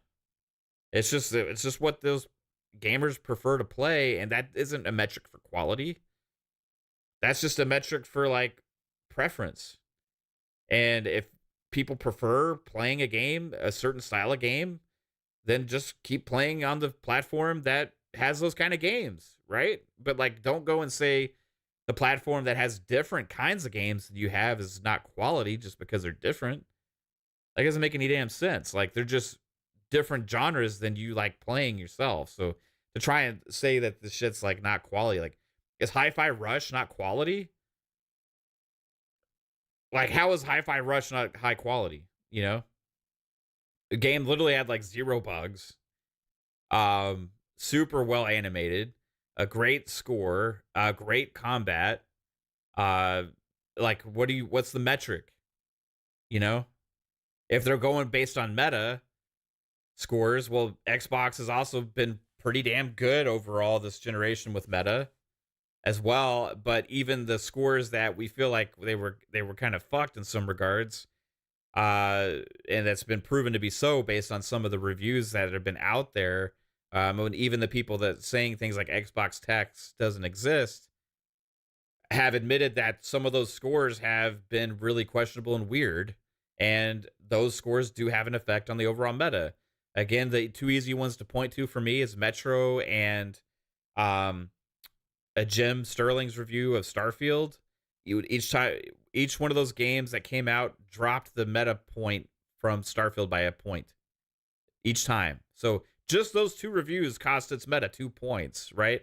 Now, if you look at it from the grander scheme of things and scope, if you apply a preference and potential genre biases or other things that are out there, then you could say that maybe the game got a lot more of 7s and stuff than it really deserved to, just based on preferences and stuff like that too. So it's like, quality is really not an issue with a game like Starfield.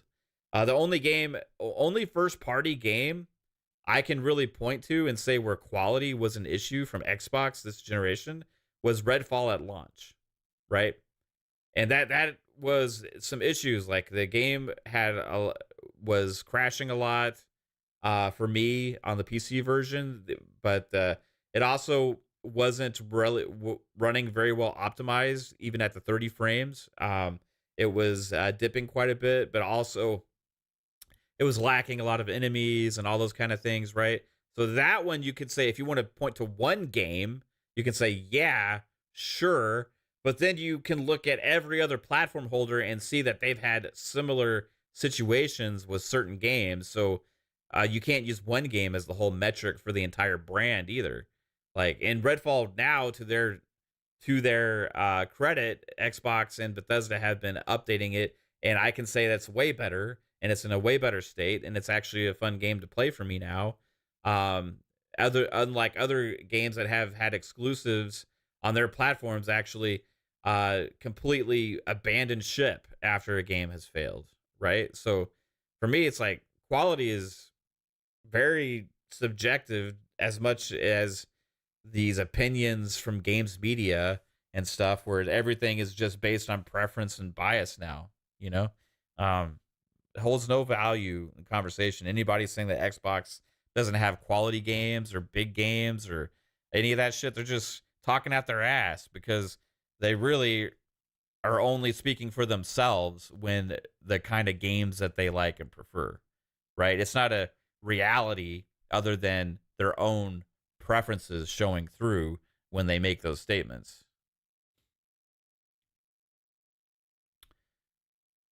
PlayStation fans consider cinematic third-person adventure game as quality, and I agree with that 100%. But I still think they also just, at the end of the day, hate Xbox. And no matter, even if, like, when Hellblade 2 comes out and it's on Xbox and it's, you know, not on PlayStation or whatever, they're just going to find numerous ways to downplay and shit on that game. I think inherently that's just what's going to happen, right? Doesn't even fucking matter what, like, if Xbox is involved, it's excluded from their conversation of being able to be quality, right? Even if games media rates something really high, I think that at that point they still try and disregard it, because they'll say, "Oh, it's just because of this or that," or like whatever. Like, there's always an excuse.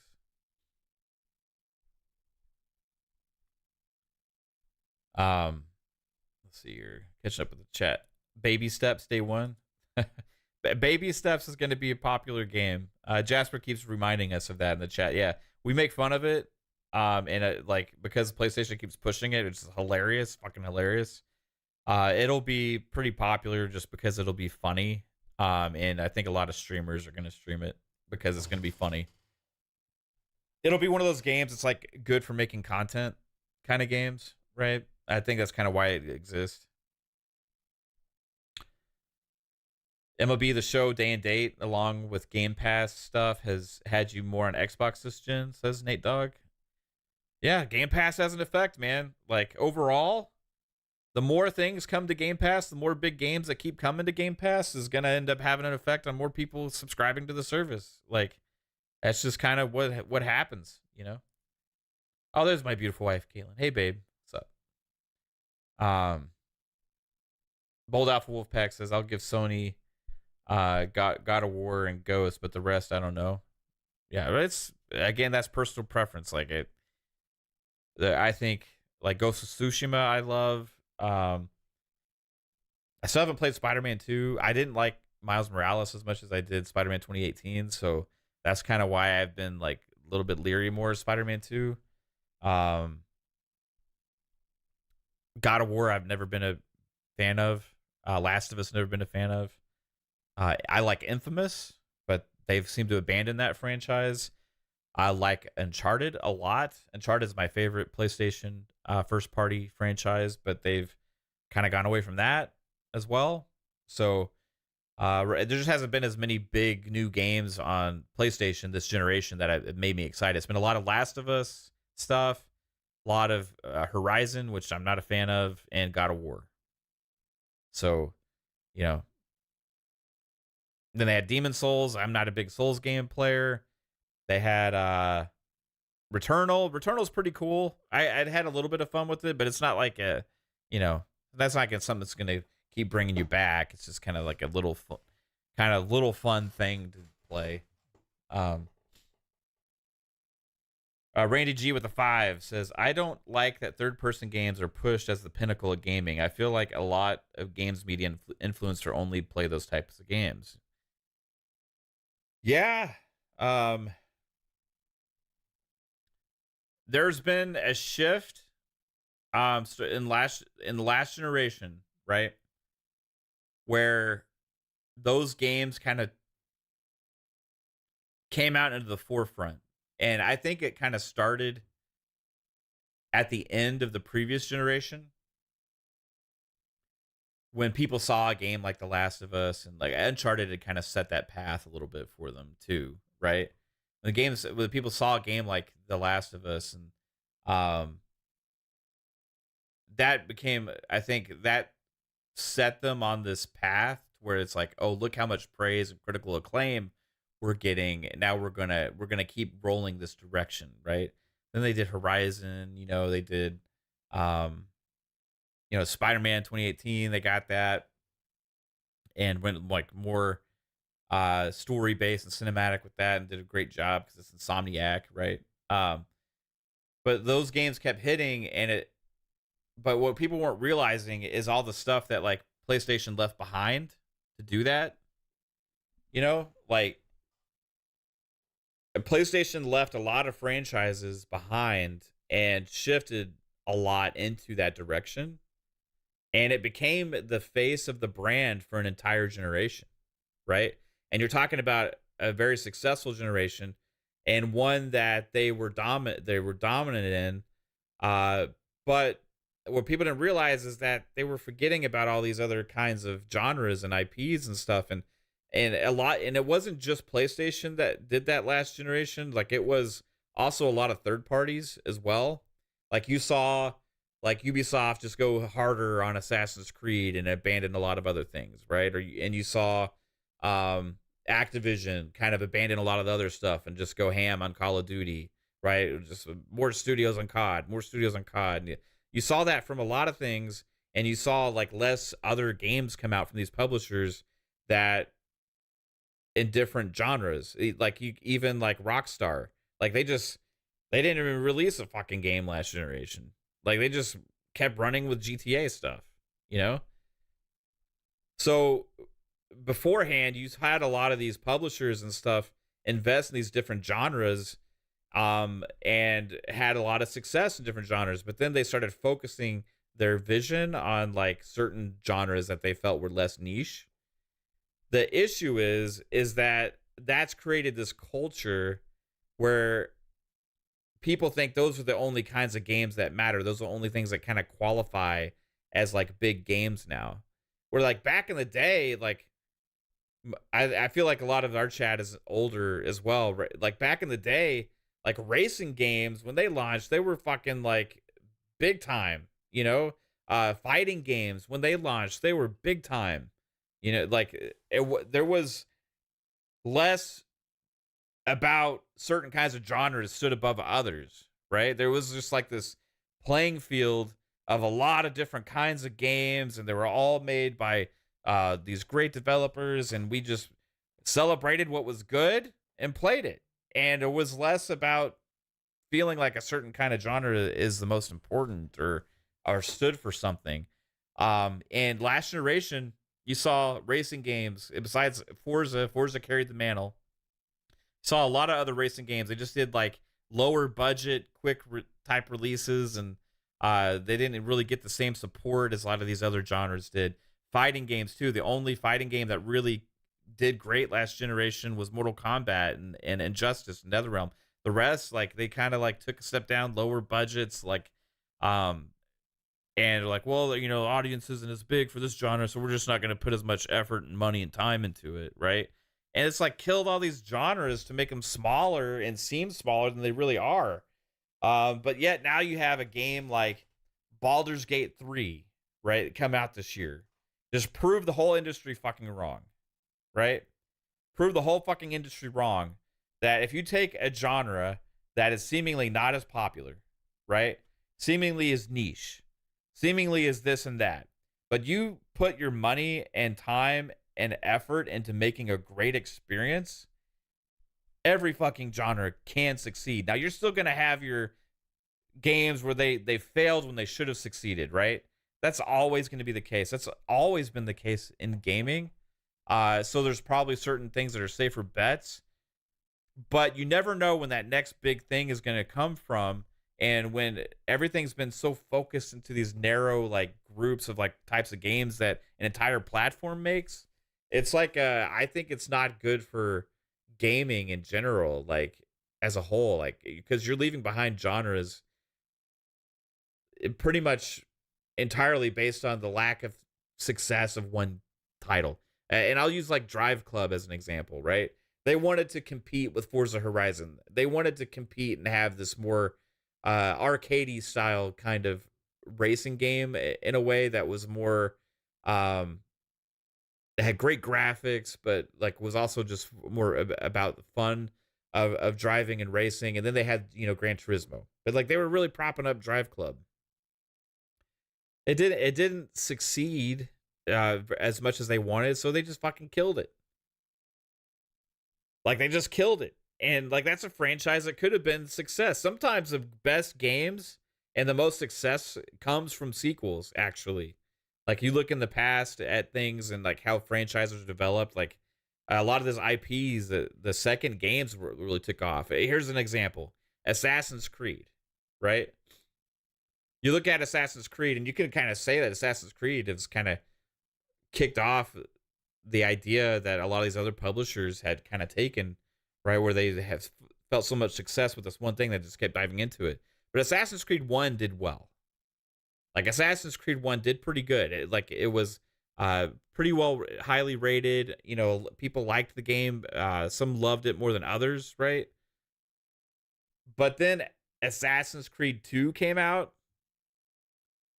and that shit just blew up, right? It just put it on another level. They went bigger and better and put their money down on it, and the investment came back to the gamers because they could see the quality, they could see everything that was put into that game, and it was like, wow, this is amazing.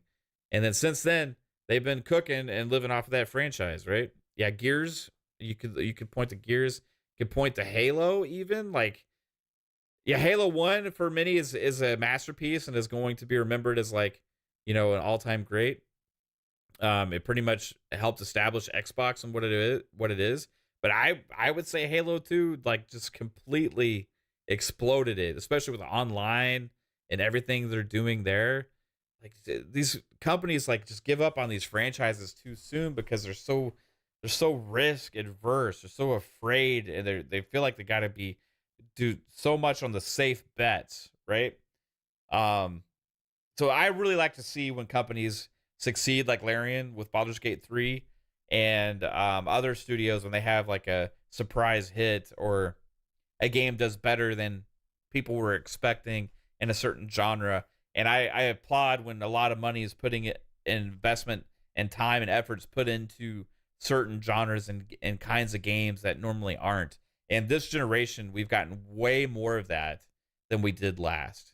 We're like, I feel like the gaming industry is like, in a lot of ways, repairing the damage that was done during the last generation in terms of variety and genres.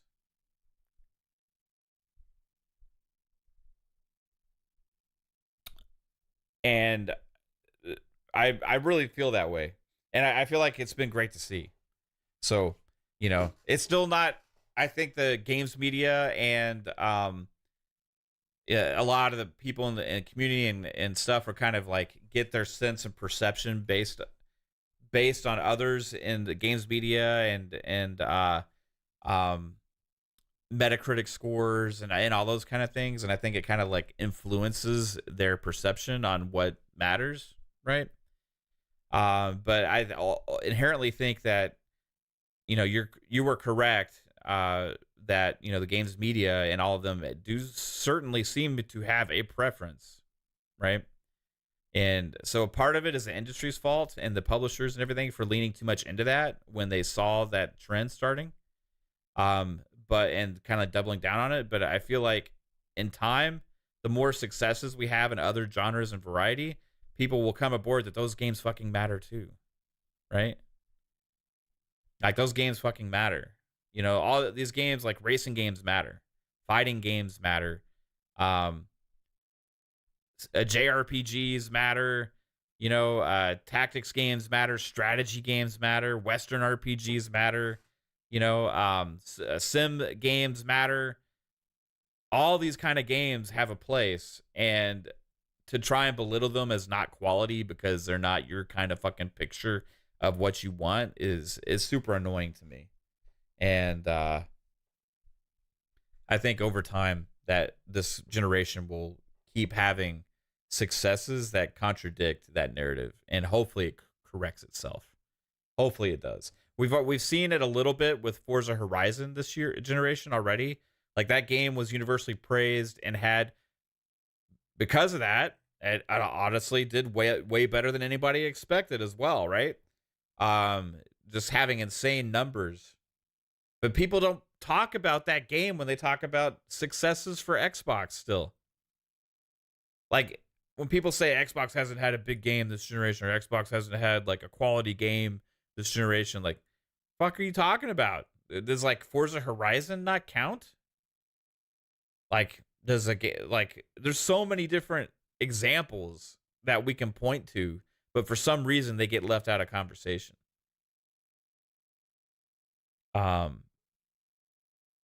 Forza Horizon that year was many people's game of the year, right? Yeah, we had fun playing Halo last night. Like, if you were able to have hopped in, Psycho, that'd have been a blast. But I know you've been working super late and long hours and shit, and you know, I know you're tired, bro. Dune Spice Wars matters. Yes, it does, Eastside, right? But one thing, like, I hate to see, like, there was a game that just came out, a Lamplighters League, and Paradox was disappointed in the sales of that game. It's because a lot of people just don't give certain kinds of games a chance. Now, I will be honest with you and say, like, it's a cool game, but it also is not like the best representation I've seen of that genre as well. So I think just it wasn't getting the praise that they had expected, which I think in turn kind of hurt the sales also. But it's a good game. I like it. It's a it's kind of like a stealth tactics game, right? But it's not gonna necessarily wow a lot of people in that genre. Not that that genre usually wows people, but like, if you are trying to give that genre a chance for the first time, I feel like Lamplighters League isn't going to like welcome a lot of people, whereas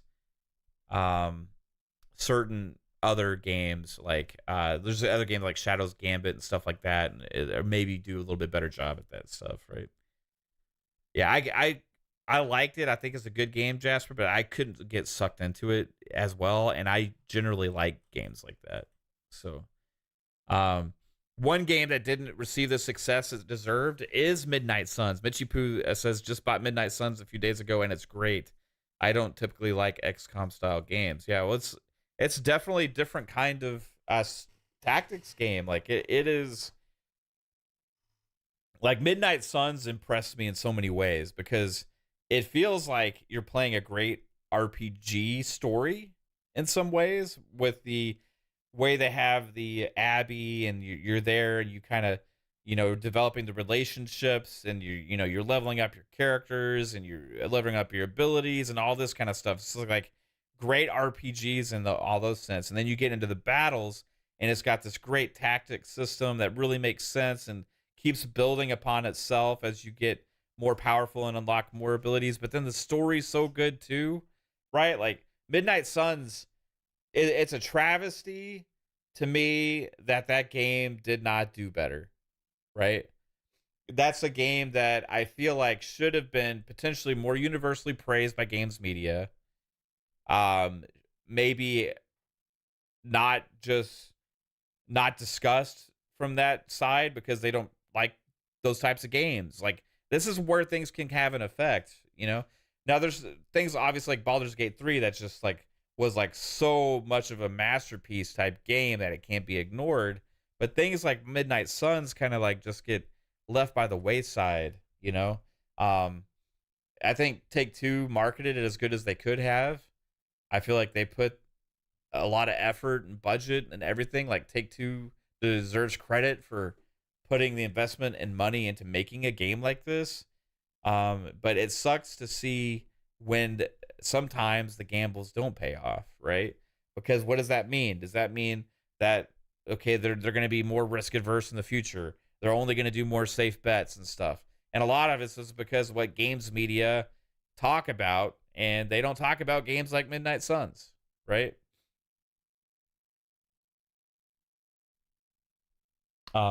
So yeah, Midnight Suns is a travesty. It came out late in the year. It came out like December, right? So that's on Take-Two also, I guess, for releasing when it did. A lot of people had already kind of been invested into certain games or whatever, and they're just really not thinking about it.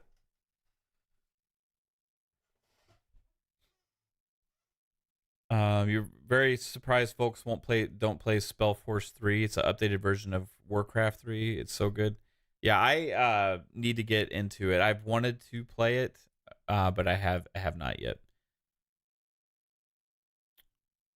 Let's see here. Jesse says the combat will either be something you don't care about or put you right off, or you may love it. You know, just try it. Like, here's the thing with Midnight Suns, it's been on sale for so like cheap, so much. Like, I just kind of always say, hey, if you aren't sure about those kind of games, that's fine. If you don't like tactics games or whatever, it's probably not going to necessarily change your mind, right? But like, if you're open to those kind of games whatsoever, Midnight Suns is fantastic, especially if you're into like Marvel and stuff like that.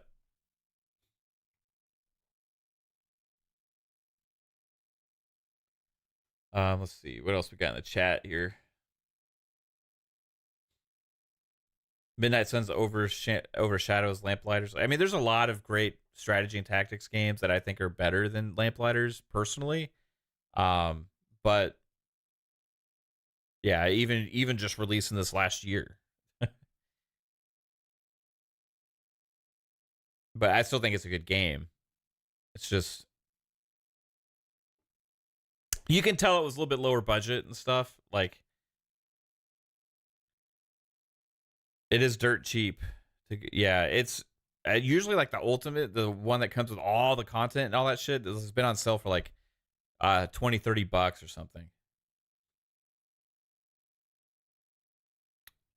Eastside says, let me know, we can play some skirmishes versus the AI while you learn. Spellforce is awesome RTS.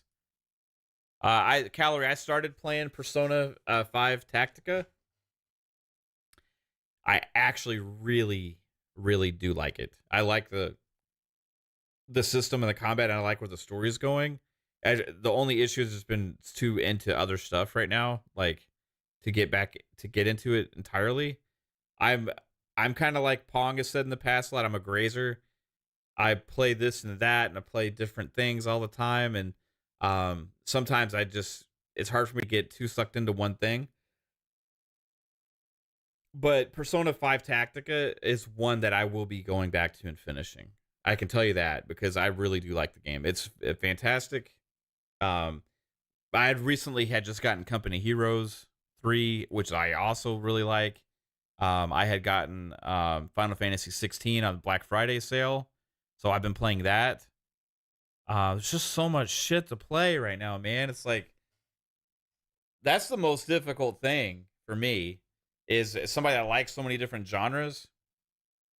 I feel like being pulled apart, like internally at times, and at times it's like sometimes it's easier not to play anything because you can't decide what to fucking play. Like maybe it's just me, or just play like a multiplayer game or something. Like, there's so much good shit. That it really pulls me into many different directions a lot of times. Like, right now, I think the game I'm into most right now is probably Final Fantasy 16. I'm really liking the story, and that's why the story has me kind of hooked. Gameplay is okay, you know. Story is excellent so far.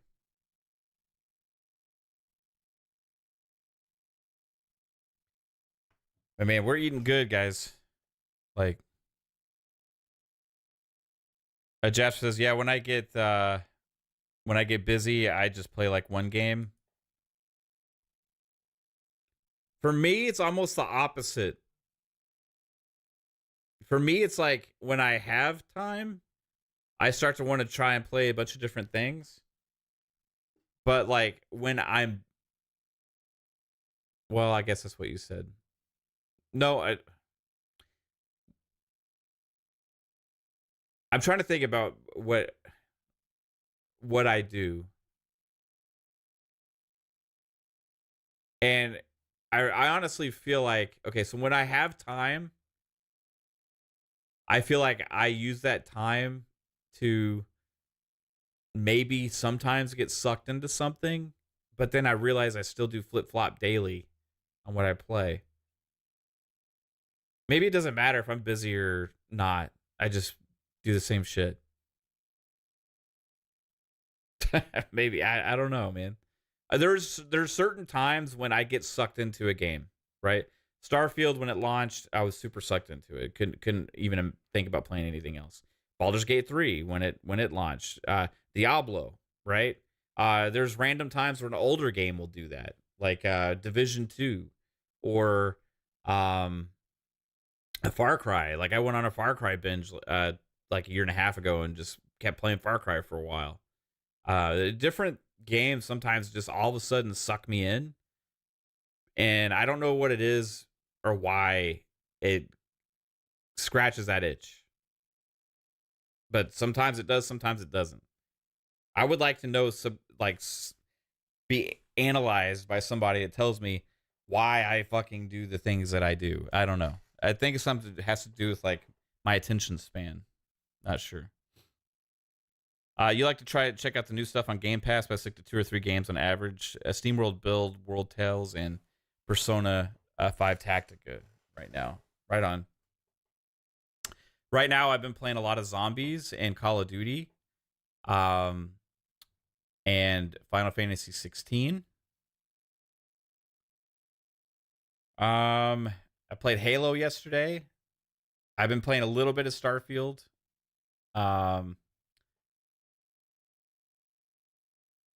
I got really into Mortal Kombat last week. I was really sucked into that for like a few days. But yeah, I don't. Maybe I'm just not to the point where I like play any one game for months anymore. I don't know. It was kind of like that, like for about a month with Starfield. It was kind of like that for about a month with Diablo. But like, yeah, that doesn't have. I don't know, man. Maybe it's just because there's too much stuff to look forward to and too many great games. Far Cry Primal is underrated. That is besides 6. I think that's the only Far Cry game I haven't played through and beaten. I've like very far into 6. I just haven't finished it. I keep getting distracted when I play it. A Game Pass makes you a hardcore grazer. Yeah, it's hard, man. Like generally, certain games will get me like that, like where I just get sucked in, like a Red Dead Redemption, right? Sometimes it takes a great story. I'm kind of close to there, like with the story with Final Fantasy 16 so far. It's pulling me along. Like I really want to know what happens next. And sometimes it's a story that gets me there. Sometimes it's just the addictive gameplay, like, or it could be a multiplayer shooter that I just get super sucked into. Like when Apex Legends launched, I was playing the fucking shit out of that game. I mean, for like a couple months, I'd hardly played anything else but Apex. But then I stopped, and then I just kind of stopped. And now if I go back to it, I suck ass because I haven't played it in so long. But when I was really into it, felt like I was actually finally getting good at a shooter again, you know. But that's all gone now. If I stop playing a game for like a couple weeks or a month, I go back to it, I'm trash. I got to play it every fucking day for a while to really get good. And I just don't do that with games anymore at all. I kind of wish a part of me wishes I did, and I was like one of those people that just like played one game and kind of got sucked into it and really engulfed in it, because there's so many different things in these games that I don't see or don't explore or don't understand because I don't get sucked in like that, you know? But then at the same time, I'm like, but all these other games, like I'm missing if I do that. And I just can never be that person that just ignores all these games because there's too many fucking great games coming out. What's up, Noof? You're done with Modern Warfare games? You say that now, but wait till maybe Modern Warfare comes out and it's made by Infinity Ward, and if there is a Modern Warfare 4. If they do like a Modern Warfare 4 and it's made by Infinity Ward and they have like a 4-year development cycle or some shit on it, like that shit could be pretty next level, you know. Who knows? They like it's too early to tell for me on that, but I'm enjoying Modern Warfare 3. Multiplayer is fantastic. Single player is okay, whatever. You know, it is what it is. A Call of Duty campaign. Zombies is awesome.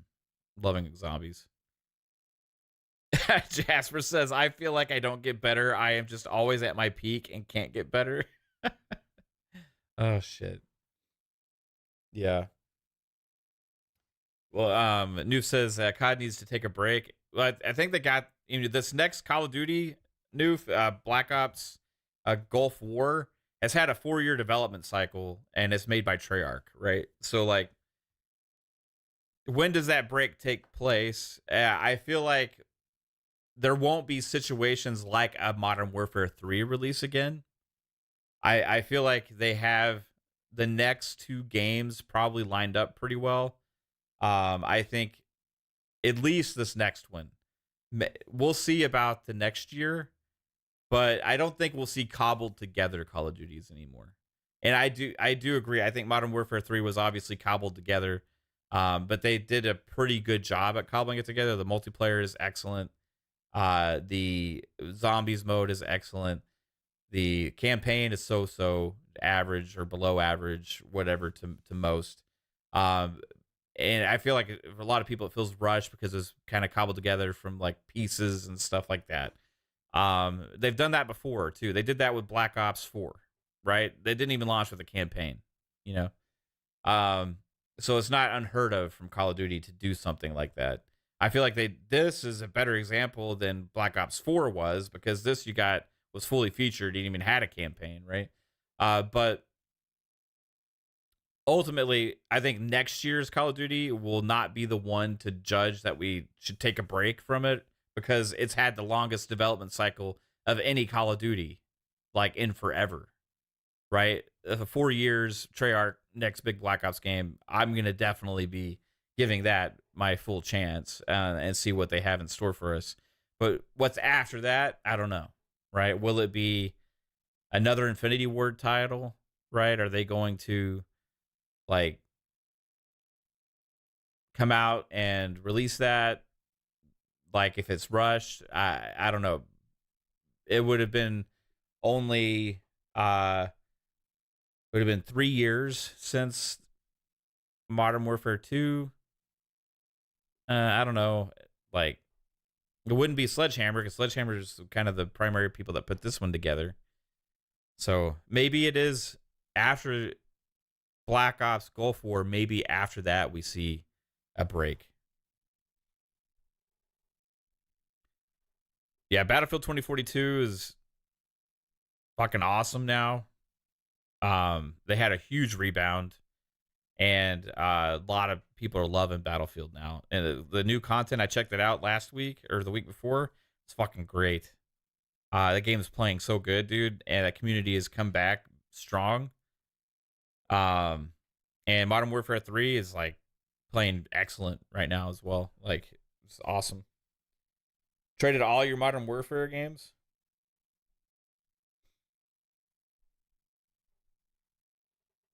Yeah.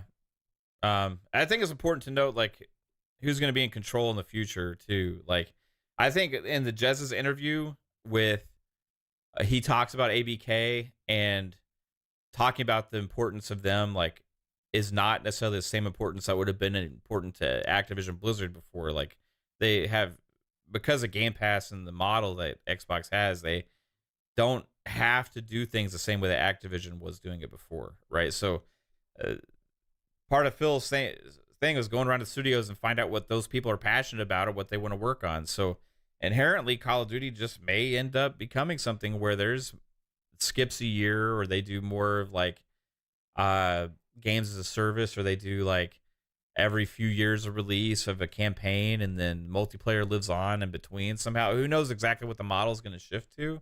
But I can believe, based on Phil's comments, that some of these studios that have been kind of forced to be primarily support studios are going to be getting to make their own games again, which for me is amazing. And ultimately, I'll play good games and not play bad ones. And for me right now, Modern Warfare 3 is good, and I'm having fun with it. Battlefield 2042 is a fun game. I've had a lot of fun with it this last couple years. And a game like Battlefield is in a way better place even now today than it was then, for sure. Halo Infinite is feeling good too. Yeah, but yeah, so you'll be even better when they update the network desync, man. Unless I don't fix my internet in that fucking room, I don't know if it'll even matter when they fix the desync, because that fucking room, I got to fix my internet in there, bro. I was having so much lag last night. I was teleporting, rubber banding, all this shit. I wasn't complaining about it too much because I didn't want you guys thinking I was making excuses, but I was dealing with a lot of lag last night. But it wasn't on Halo's end; it was my end. In that room specifically that I'm playing at. I don't know if it's the issue with my console or if it's something with my Ethernet, because it won't pick up my Ethernet connection. So who knows? I gotta work on it though. Victor says Microsoft is doing a good job of making the Game Awards a little less relevant, though the announcements made before it by them and their partners. I don't know. I think Xbox is saying to watch the Game Awards. I would make sure you watch. If you're an Xbox fan, I would make sure you watch the Game Awards. I don't know 100% with like at all. I mean, I don't know at all. I mean, I don't know anything that's going to be there, right? But there's been hints that we should watch. They straight up sent an email saying we should watch. Like last time they did that, they had big announcements there. They want us to watch the Game Awards. Yeah, we haven't had a big fun speculation Halo night in a while. Yeah, we should do that again sometime. So the Game Awards, what do we know so far? Sega, new era, right? We know that Keighley just tonight said that there's more new game announcements than they've had before. And most of the stuff that we're seeing is new game announcements. And some of it, and at least a lot of it, is new IP.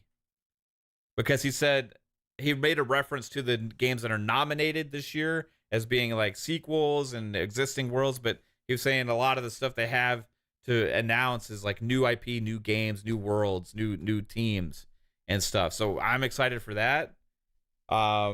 He also had answered a question about big AAA games being revealed. He said, safe to say yes. So, we have, Xbox saying watch the Game Awards and an email sent out to people.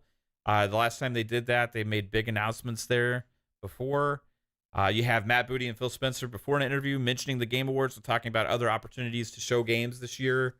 So, if as an Xbox fan, if that's what you are, you may want to tune in if you care about watching the announcements live, right? If you are content with seeing a new game announcement later, right? You don't care when you see it. You can just watch the trailer, whatever. It doesn't matter to you. That's fine. But if you like watching things when they happen, I think you should watch the Game Awards, because there's a chance. There's a strong chance we're going to see either a new game announcement or good trailers for some of the games we already know about from Xbox.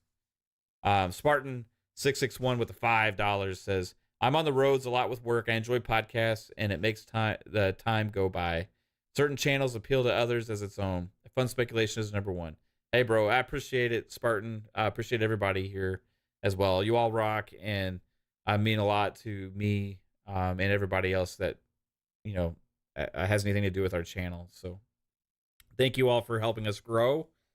And, this is what it's all about, right? It's just about sharing love with games, talking games. It's fun speculation at its heart. We're trying to talk about the Game Awards, what's going to be shown, and the amazing things going on in gaming this year. And it's not over. Like, so much awesome stuff to play.